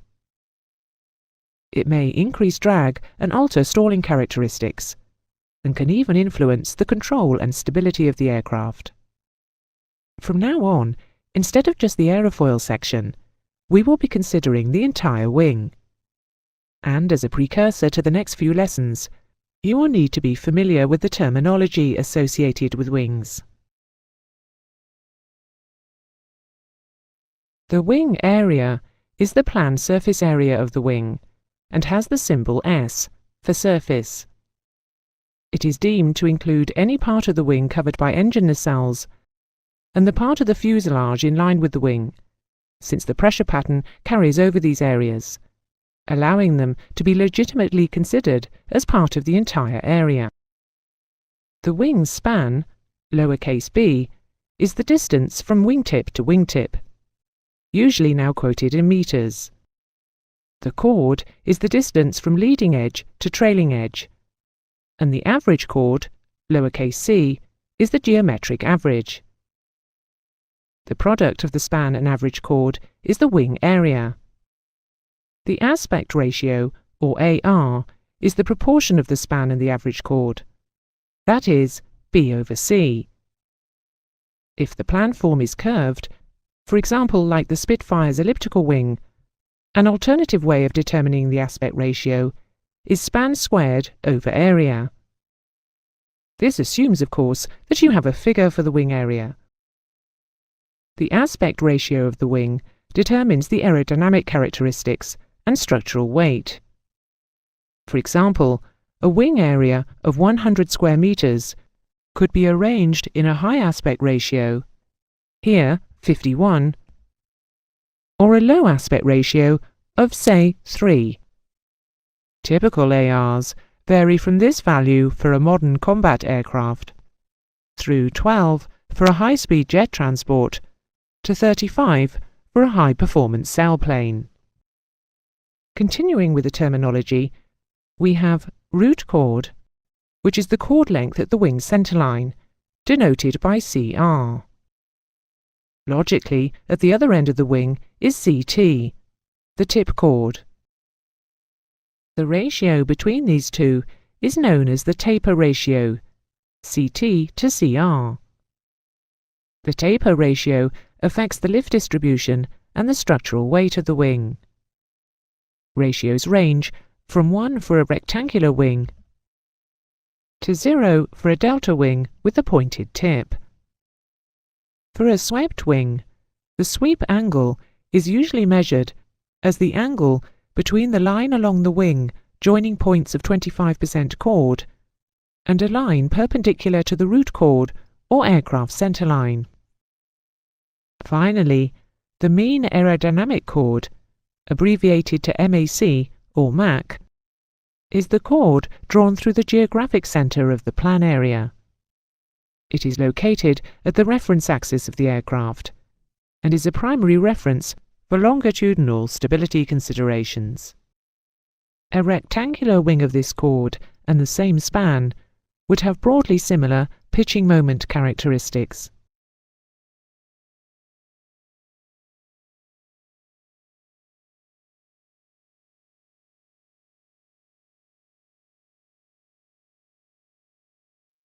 As mentioned in the last lesson, the third dimension in the airflow over a wing, lateral flow, is created by pressure differentials.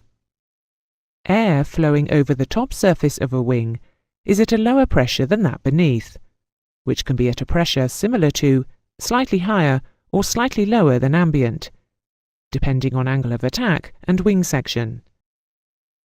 The pressure differential induces spanwise flow from high to low, towards the roots on the upper surface and generally towards the tips on the lower surface. The trailing edge and wingtips are where the airflows interact.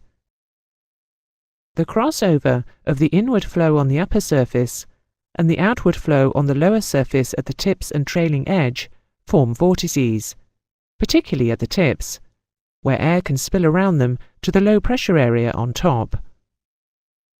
By convention, the wing is viewed from the rear, so the vortex at the left wingtip rotates clockwise, and at the right wingtip anti-clockwise.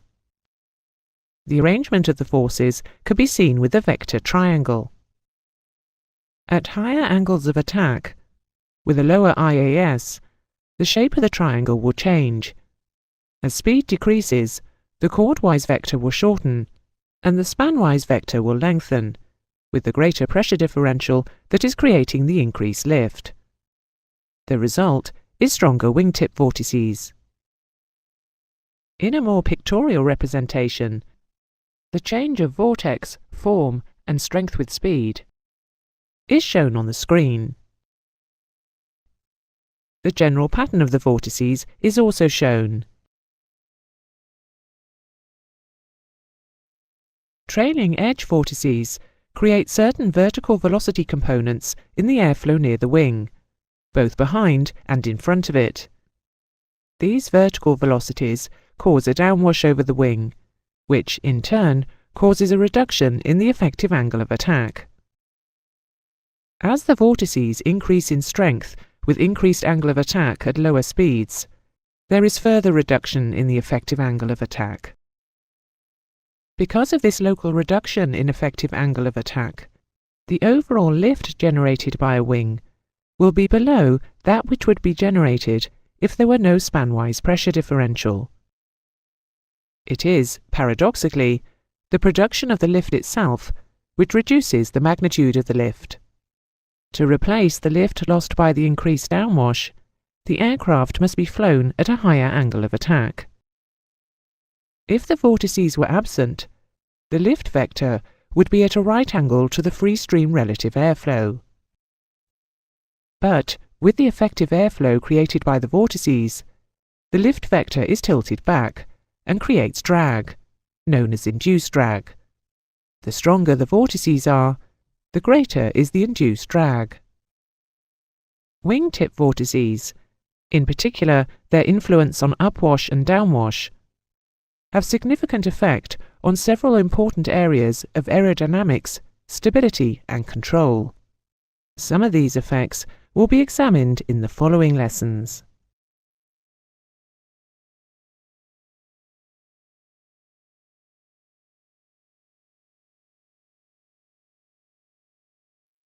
Wingtip vortices can extend behind an aircraft for a considerable distance and can prove extremely hazardous to any aircraft unfortunate enough to encounter them.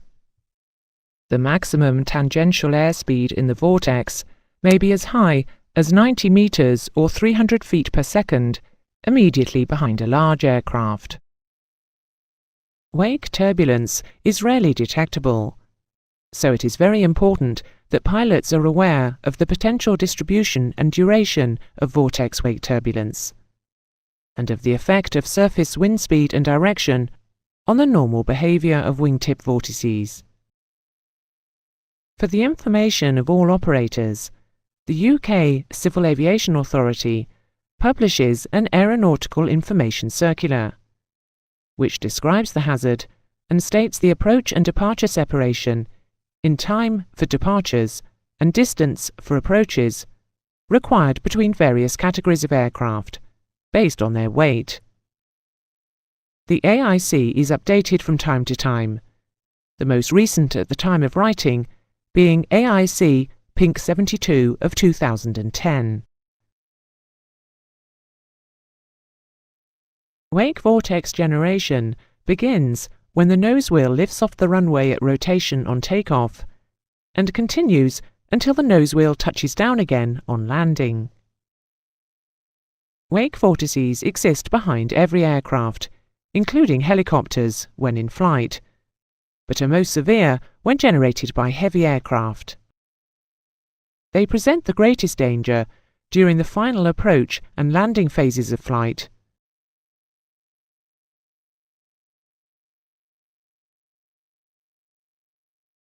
And on takeoff and initial climb. In other words, at low level, and where there is likely to be a lot of air traffic. A wake turbulence encounter can lead to loss of control, and possibly to structural damage. And, if the encounter takes place near the ground, may leave insufficient time or height to recover. The characteristics of the vortices are determined by the following aspects of the generating aircraft. First, the gross weight. The higher the weight, the stronger the vortices. A shorter wingspan will cause interference between the two vortices, which weakens them.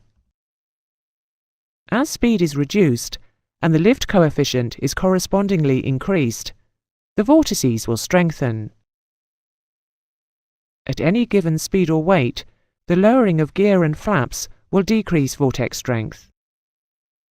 Changes in pitch attitude, which are often associated with changes in speed, will also affect vortex strength, which increases with the angle of attack. Generally, the larger the aircraft creating the vortices is, compared to the aircraft encountering them, the greater will be the wake turbulence hazard.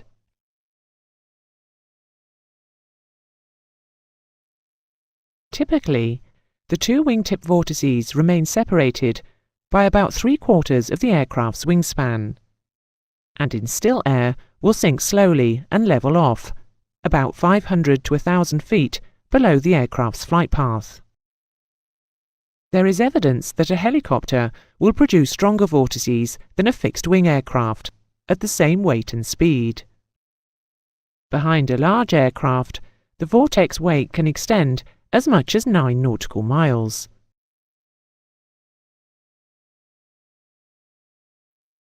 If an aircraft is within 1,000 feet of the ground, the vortices will sink to within about twice the aircraft's wingspan on the ground, and in still air move outward at about 5 knots from the track of the generating aircraft. Please note that the rate of movement shown here is exaggerated, and that there is, of course, only one vortex per wing. In a crosswind, if the wind is light and steady, the vortex structure will drift with wind.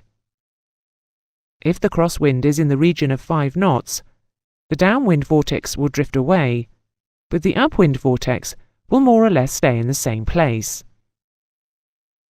There are 2 possible hazards in this situation. First, for aircraft departing from the runway used by the preceding aircraft illustrated, where the vortex stays in or close to the climb-out. And secondly, for aircraft using a parallel runway downwind of the situation shown, with the vortex drifting across the runway and climb-out.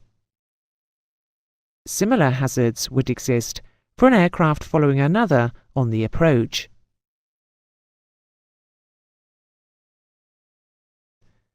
Vortices will, of course, decay with time, but the biggest influence on their dispersal is atmospheric turbulence. The stronger the wind, the more quickly the vortex will break down. The time separation minima, published in the AIC mentioned before, are applied by air traffic control, but these do not guarantee that an aircraft will avoid wake turbulence. The separation only reduces the likelihood of vortex encounter, and may decrease the severity of any effects if an encounter does occur. It is worth remembering that the most serious risks occur when following heavy large aircraft at low speed in light winds, and particularly when close to the ground. If the positions of the vortex wake of a preceding or crossing aircraft can be visualized, and this assumes the pilot knows the relative position of the other aircraft, then there is a reasonable chance of avoidance. Staying above or upwind of it will usually keep you clear. However, this may not be possible or advisable during a published procedure when in cloud. So adherence to the published separation minima is the safest option. The subject of wake turbulence is covered in further detail in the Air Law and Operational Procedures and Hazards section of the syllabus.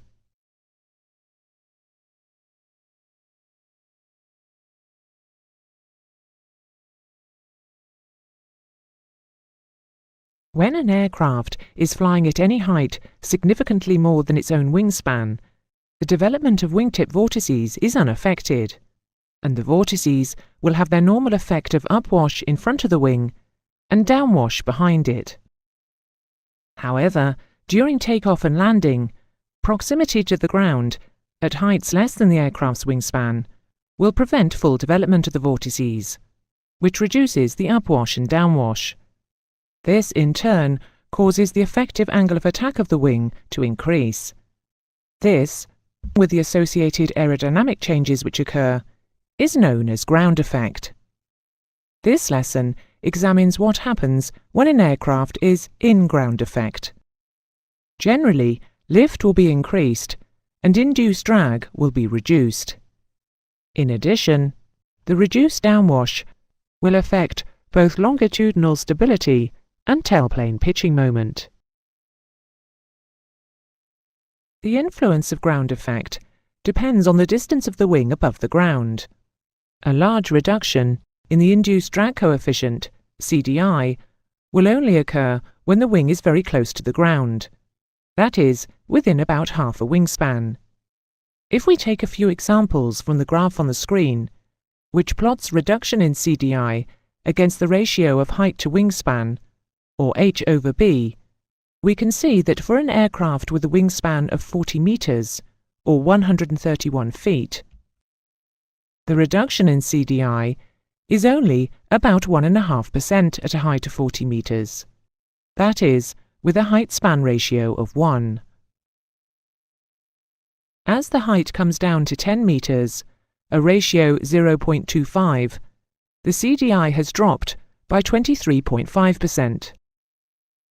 But at 4 meters, a ratio of 0.1, the induced drag coefficient has fallen by a substantial 45%. The height of the wing above the ground when the aircraft is in the landing attitude is determined by its mounting position on the fuselage.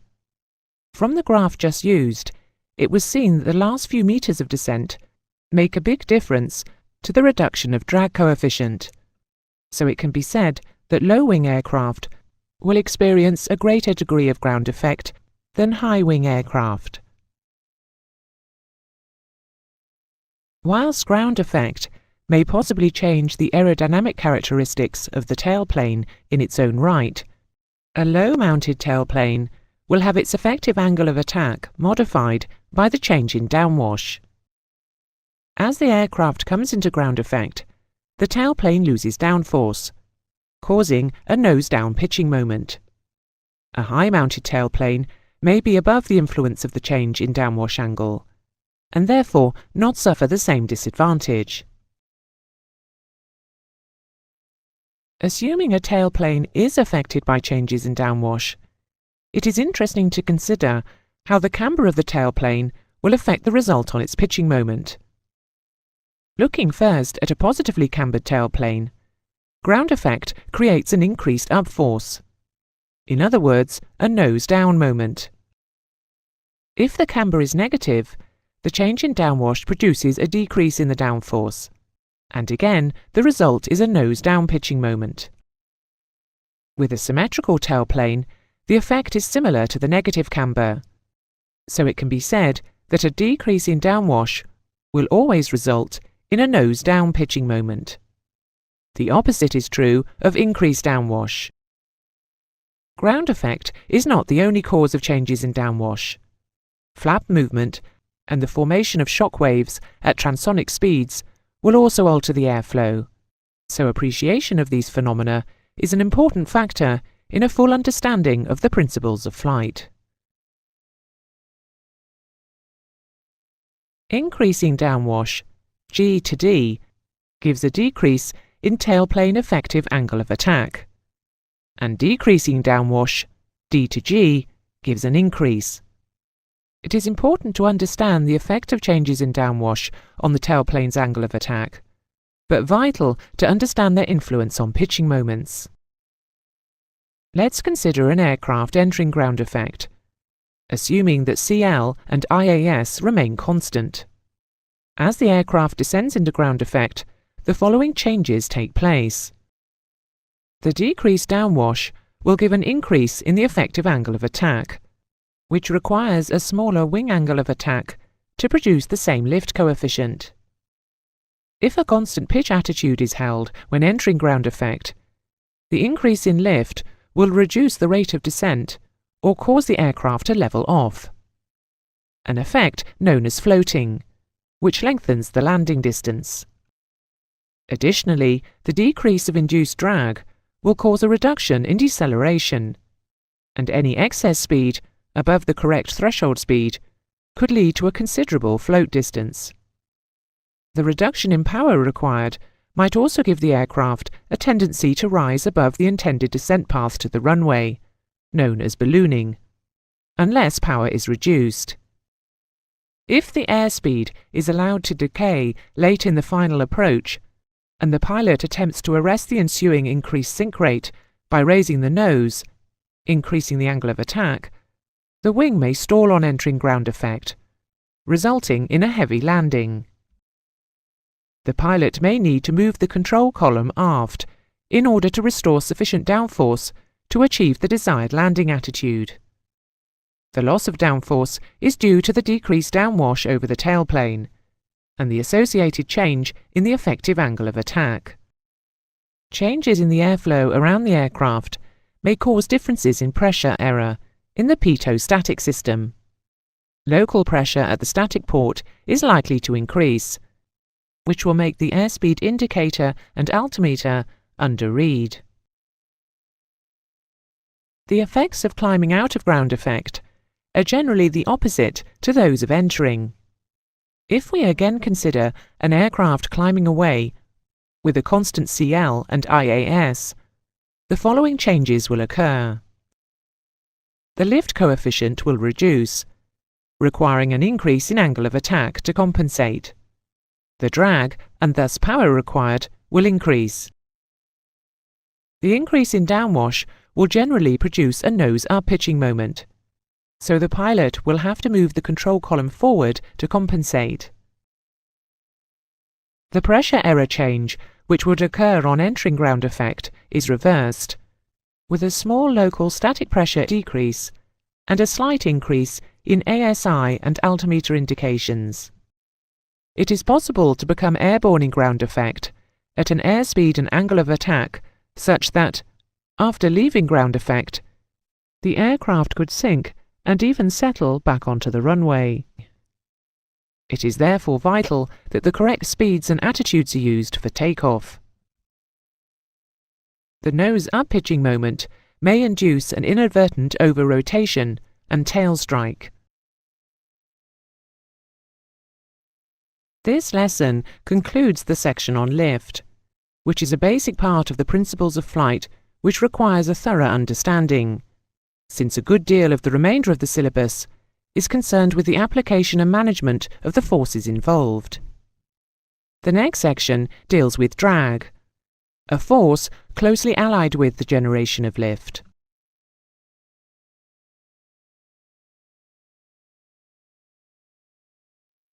By the end of this series of lessons on drag, you should be able to define and understand the elements that make up total drag.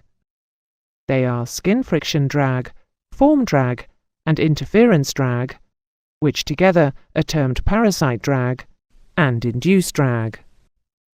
You will also learn about the effect of lift and configuration on parasite drag, and what is meant by the term streamlining. Drag is the force which resists the forward motion of the aircraft.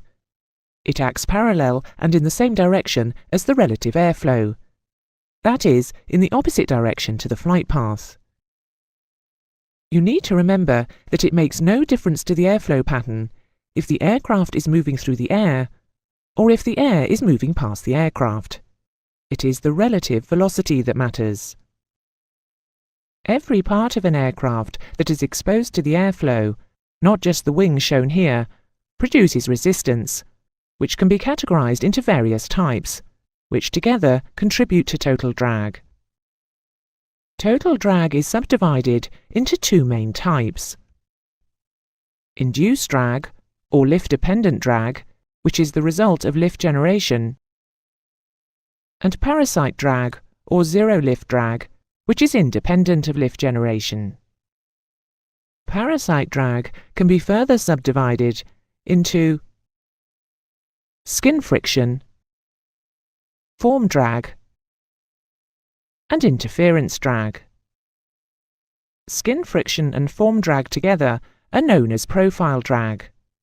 To start our examination of drag, we will look at parasite drag.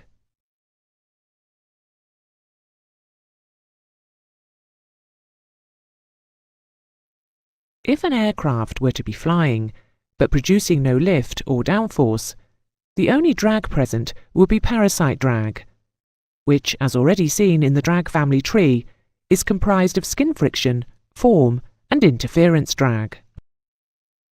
An aircraft's skin, regardless of material, will to some degree have imperfections or roughness in its surface, due to paint, rivets, and other protrusions, contamination, etc.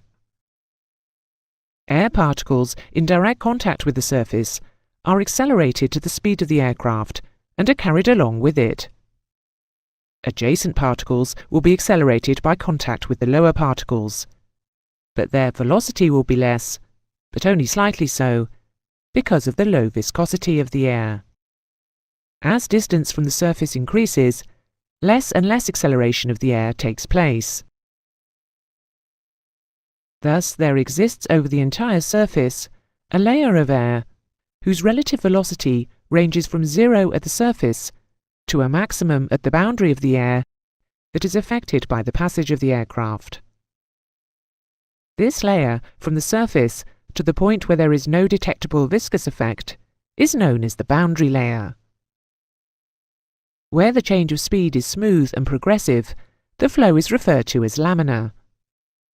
In flight, the nature of the boundary layer will determine the maximum lift coefficient, the stalling characteristics, the value of form drag, and, to some extent, the high-speed properties of the aircraft.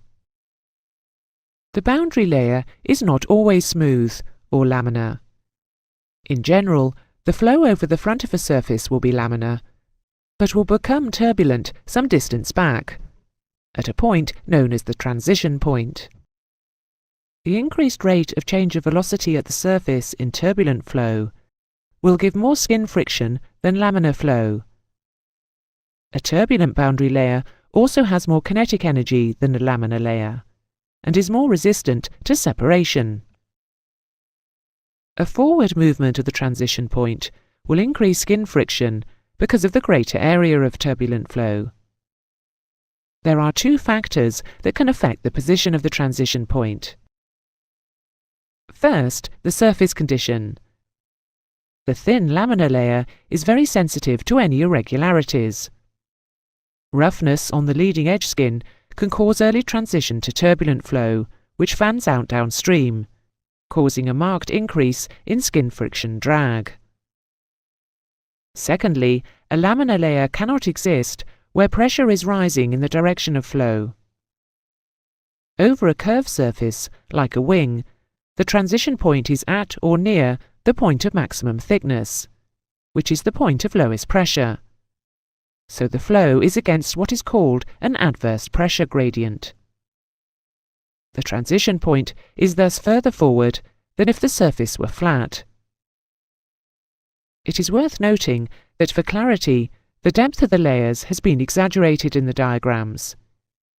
In reality, the laminar boundary layer is about 2 mm deep, and thickens to about 20 mm in the turbulent flow.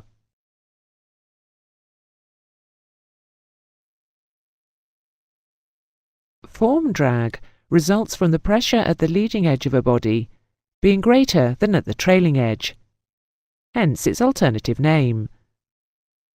Overall, skin friction causes a continual reduction of boundary layer kinetic energy as flow continues back along the surface.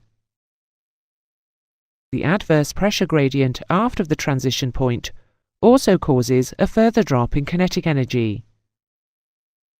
If there is insufficient kinetic energy to overcome the adverse pressure gradient, the lower levels of the boundary layer stagnate, and the upper levels overrun them, causing separation. The surface flow after the separation point will now be forwards, but because of separation, there will be a lower pressure at the trailing edge than at the leading edge. The aerodynamic force from high to low pressure thus acts against the direction of flight as form or pressure drag. The loss of the kinetic energy required to overcome the adverse pressure gradient and prevent separation of the boundary layer can be caused by various factors. As angle of attack increases, the transition point moves closer to the leading edge, and the adverse pressure gradient becomes stronger. This moves the separation point forward. Eventually, the separation point is so close to the leading edge that there is not enough wing area to generate the lift required. The CL decreases rapidly, and the wing stalls. Another factor concerns transonic flight. When a shock wave forms on the upper surface, the increase of static pressure through the shock wave creates an extreme adverse pressure gradient. If the shock wave is strong enough, separation will occur immediately behind it. This phenomenon will be explained more fully in the part of the syllabus on high-speed flight. Coming back to subsonic flight, a turbulent boundary layer will resist separation better than a laminar flow meeting the same adverse pressure gradient. In some circumstances, this is an advantage.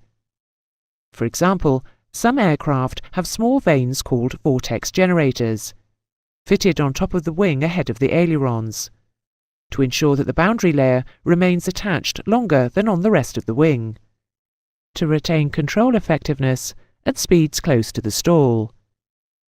In normal flight, however, laminar flow is preferable, owing to its lower drag penalty.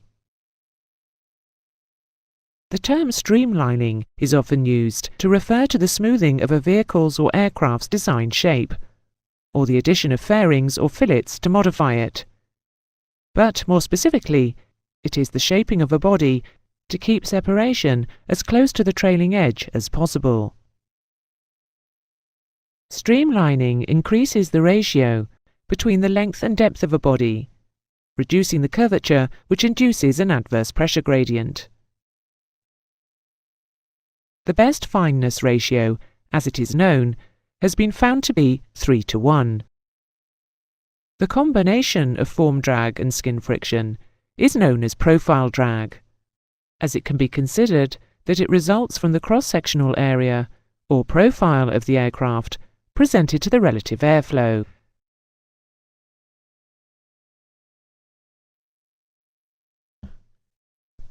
The final element of parasite drag is interference drag.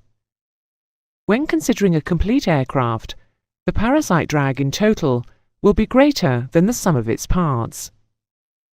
This additional drag is the result of interaction between the boundary layers of adjacent parts of the aircraft. Probably the best example of this is the junction between fuselage and wing at the wing root. The air is accelerated over the wing and will be faster than the airflow over the fuselage. Where the two flows mix in the angle between the two surfaces, the interference causes turbulence and drag.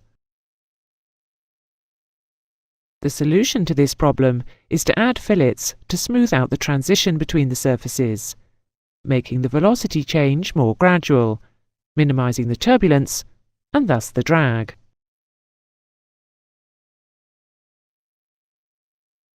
There are a few factors which significantly affect parasite drag.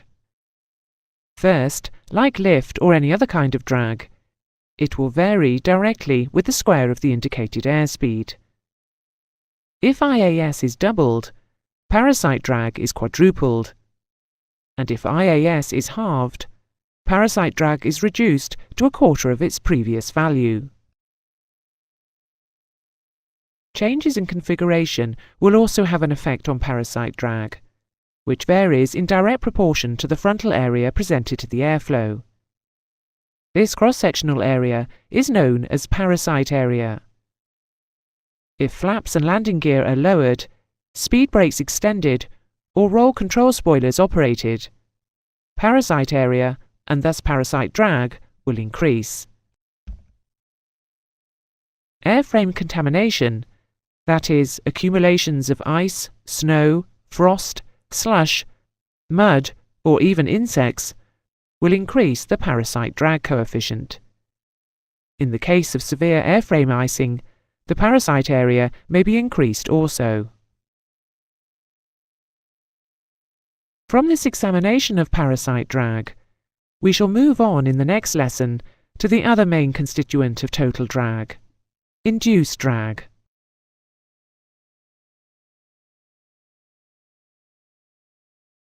Induced drag is an undesirable byproduct of lift. Wingtip vortices modify upwash and downwash in the vicinity of the wing, and these changes in the relative airflow produce a rearward component in the lift vector known as induced drag or lift-dependent drag. At low indicated airspeeds, IASs, the angle of attack will be greater than at high speed, and this will produce stronger vortices. The stronger the vortices are, the greater will be the induced drag. The airflow over the top surface of a wing is at a lower pressure than that below the wing. The two flows are modified by this pressure differential, which creates a spanwise element towards the root on the top surface and towards the tips on the lower surfaces, and these flows interact at the trailing edge and wingtips.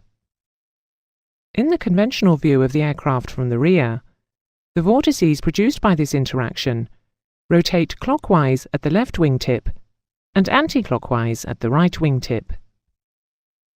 At lower IASs, and therefore higher angles of attack, the decreased chordwise vector and increased spanwise vector, due to the greater pressure differential, will increase the resultant spanwise flow, making the vortices stronger.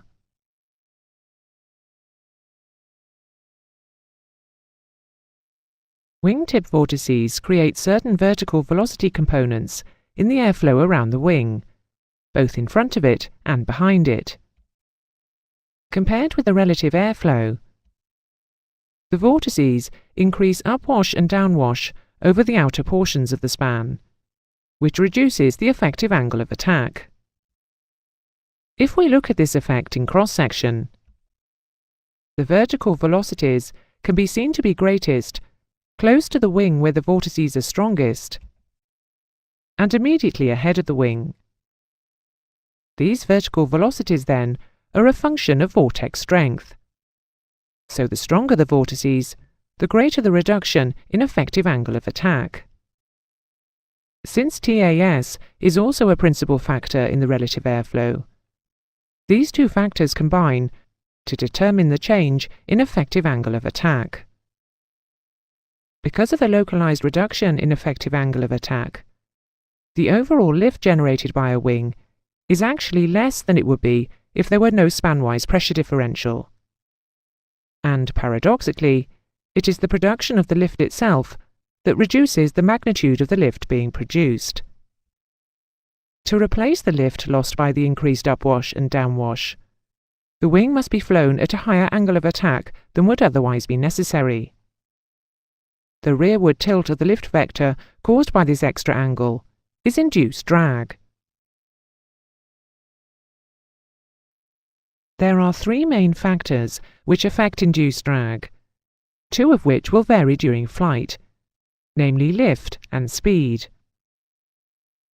Taking lift first, it can be assumed that, since induced drag is a component of the lift force, the greater the lift, the greater will be the induced drag. Lift for level flight will equal weight, so induced drag will depend on the weight of the aircraft, a heavier aircraft generating more induced drag. Some manoeuvres, for example turns, require the lift force to exceed the weight, the ratio of lift to weight being known as the load factor, or G, for gravity. As lift is greater than weight in a turn, so will induced drag be greater than in straight and level flight. Thus induced drag also increases as the load factor increases. Induced drag will increase in proportion to the square of the lift force. For a constant lift force, induced drag decreases with increased speed. Because as speed increases, the downwash caused by the wingtip vortices becomes less significant, and the rearward inclination of the lift vector is less. Induced drag varies inversely as the square of the speed. The third factor which will affect induced drag, and which will not change in flight, except perhaps slightly with the extension of large Fowler flaps, increasing the chord of the inboard section of the wing, is aspect ratio. The tip vortices of a high aspect wing affect a smaller proportion of the span, so the overall change of downwash caused by the vortices is smaller, giving less rearward tilt to the lift vector. Thus, for a given lift force, induced drag decreases as aspect ratio increases. The induced drag coefficient is inversely proportional to the aspect ratio. From the factors just discussed, and particularly the last, aspect ratio, it can be seen that a high aspect ratio, that is, a fairly long, narrow wing, is preferable for aircraft designed to operate at around Mach 0.8 for the greatest part of their flights, as are conventional high-speed jet transport aircraft. This is because of the relationship between induced drag, lift coefficient, both low at high speeds, and aspect ratio, expressed in the formula CDI equals CL squared over AR. The higher the aspect ratio, the lower the induced drag. We can examine the effect of aspect ratio by looking at the lift curves for various configurations. The starting point is a wing of a typical section, but of infinite aspect ratio, obviously a purely theoretical situation. But if the wing is given an AR of 18, it can be seen that reduction in AR increases the angle of attack necessary to produce a given lift coefficient. Further reduction in AR, shorter wings, will continue to increase the angle of attack required for CL max. Higher aspect ratio wings are more sensitive to changes in angle of attack, but require a smaller angle of attack for maximum lift. If comparison is made between the coefficients of lift and induced drag, again starting with a theoretical wing of infinite length, we can see that for a given lift coefficient, a high AR wing will have a lower induced drag coefficient than a low AR wing. At the high lift coefficients associated with low IASs, the induced drag is high and increases rapidly with CL. The lift and drag curves for high AR wings show continued strong increase in CL with angle of attack up to the stall, and large changes in CD only at the point of stall. From a practical point of view, there are restrictions on the aspect ratio of the wing in designing an aircraft. A long high aspect ratio wing will impose weight limits in a structure's strength being rigid enough to resist excessive bending. The longer the wing is, the more susceptible it is to any bending moment. Wing bending moments can, however, be reduced by mounting engines in underslung pods and carrying fuel in the wings. Some aircraft have to keep a certain amount of fuel more in their outboard tanks than that in the inboard tanks, known as wing relieving fuel, to reduce the wing bending moment. The weight of the fuel counters the upward force of lift from the outer wing.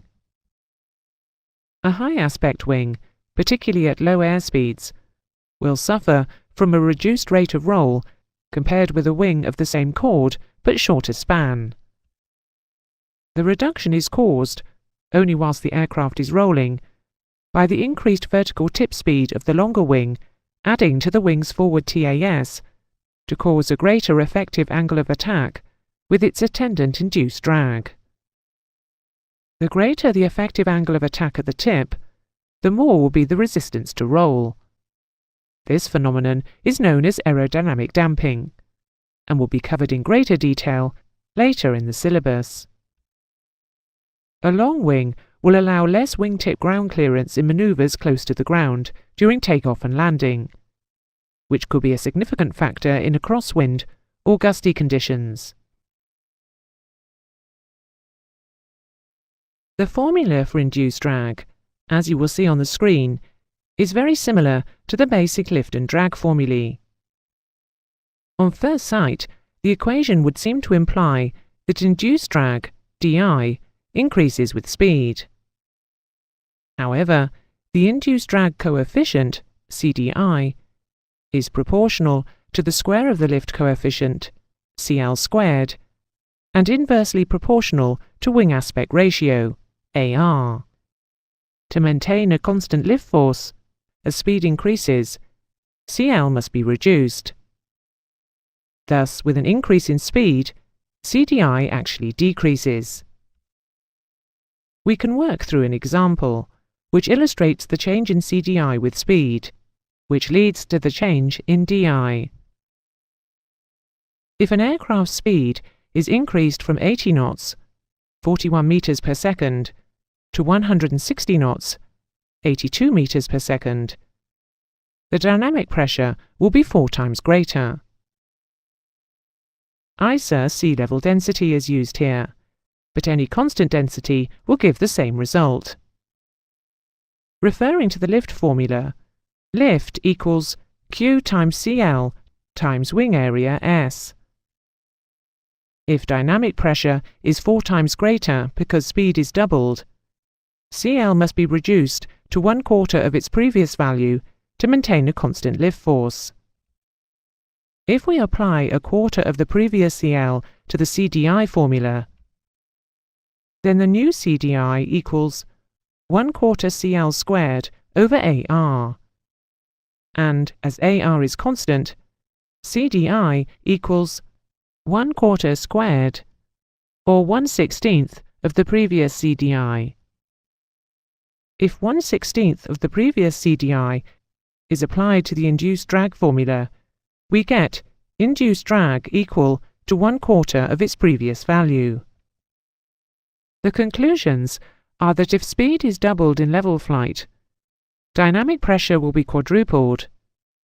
CL must be decreased to 1/4 of its previous value, and the induced drag coefficient will be 1/16, and the induced drag 1/4 of their previous values.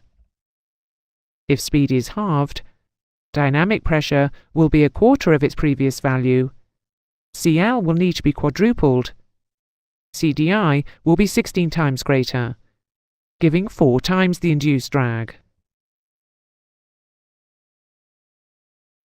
From what you have seen in this lesson so far, you will know that induced drag is low at high speeds, but at low speeds it comprises over half the total drag. It has also been shown that a high aspect ratio wing reduces the strength of the wingtip vortices for a given lift force, but that there are practical restrictions, both structural and aerodynamic, on very high aspect ratio wings. So other methods of reducing vortex strength have been devised. A flat plate mounted vertically on the end of the wing will restrict the flow of air from the high underside pressure to the low upper surface pressure, and has a similar effect to a high aspect ratio wing, but without the associated bending loads. However, the plate itself can cause parasite drag, and at higher speeds there may be no overall drag saving. Fuel tanks mounted at the wingtips will have a similar beneficial effect to end plates in reducing induced drag, with the added benefit of a reduction in wing root bending moment. Probably the most widely seen method of controlling wingtip vortices is the winglet, which is now incorporated into many categories of aircraft, large and small. Small vertical or near vertical extensions of the wingtip are shaped and angled to the induced airflow, generating a small forward force, or negative drag. Winglets also partly block the flow of air from lower to upper surfaces, reducing the tip vortex strength. The small vortex created by the winglet also interacts with and further reduces the strength of the main vortex. Finally, simpler variations of wingtip shape, such as turned up or turned down tips, can be used to reduce induced drag. Vortices are weakened by the blocking of airflow from lower to upper surface round the wingtips.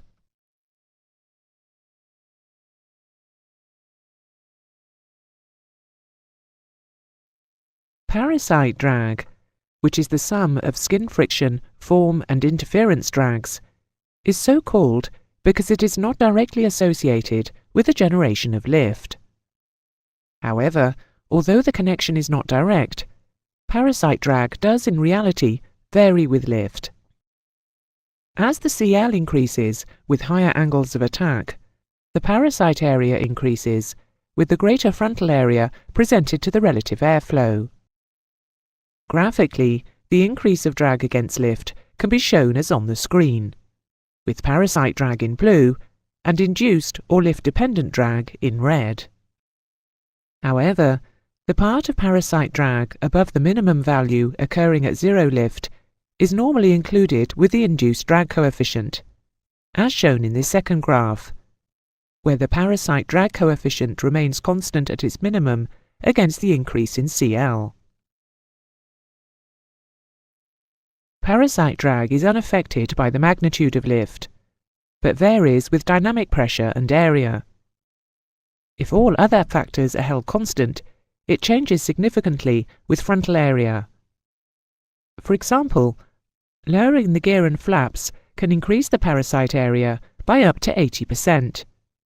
So at any given IAS, the parasite drag would increase by the same proportion. If altitude is changed, but at a constant IAS, the parasite drag would not change because of the altitude change, but would change in direct proportion to the parasite area during configuration change, as it is dependent on dynamic pressure. The effect of speed alone is the most important effect. If all other factors remain constant, doubling the speed will give 4 times the dynamic pressure, in accordance with the formulae for lift and drag being based on speed squared, and hence 4 times the parasite drag. By the same token, halving the speed will give 1/4 of the drag.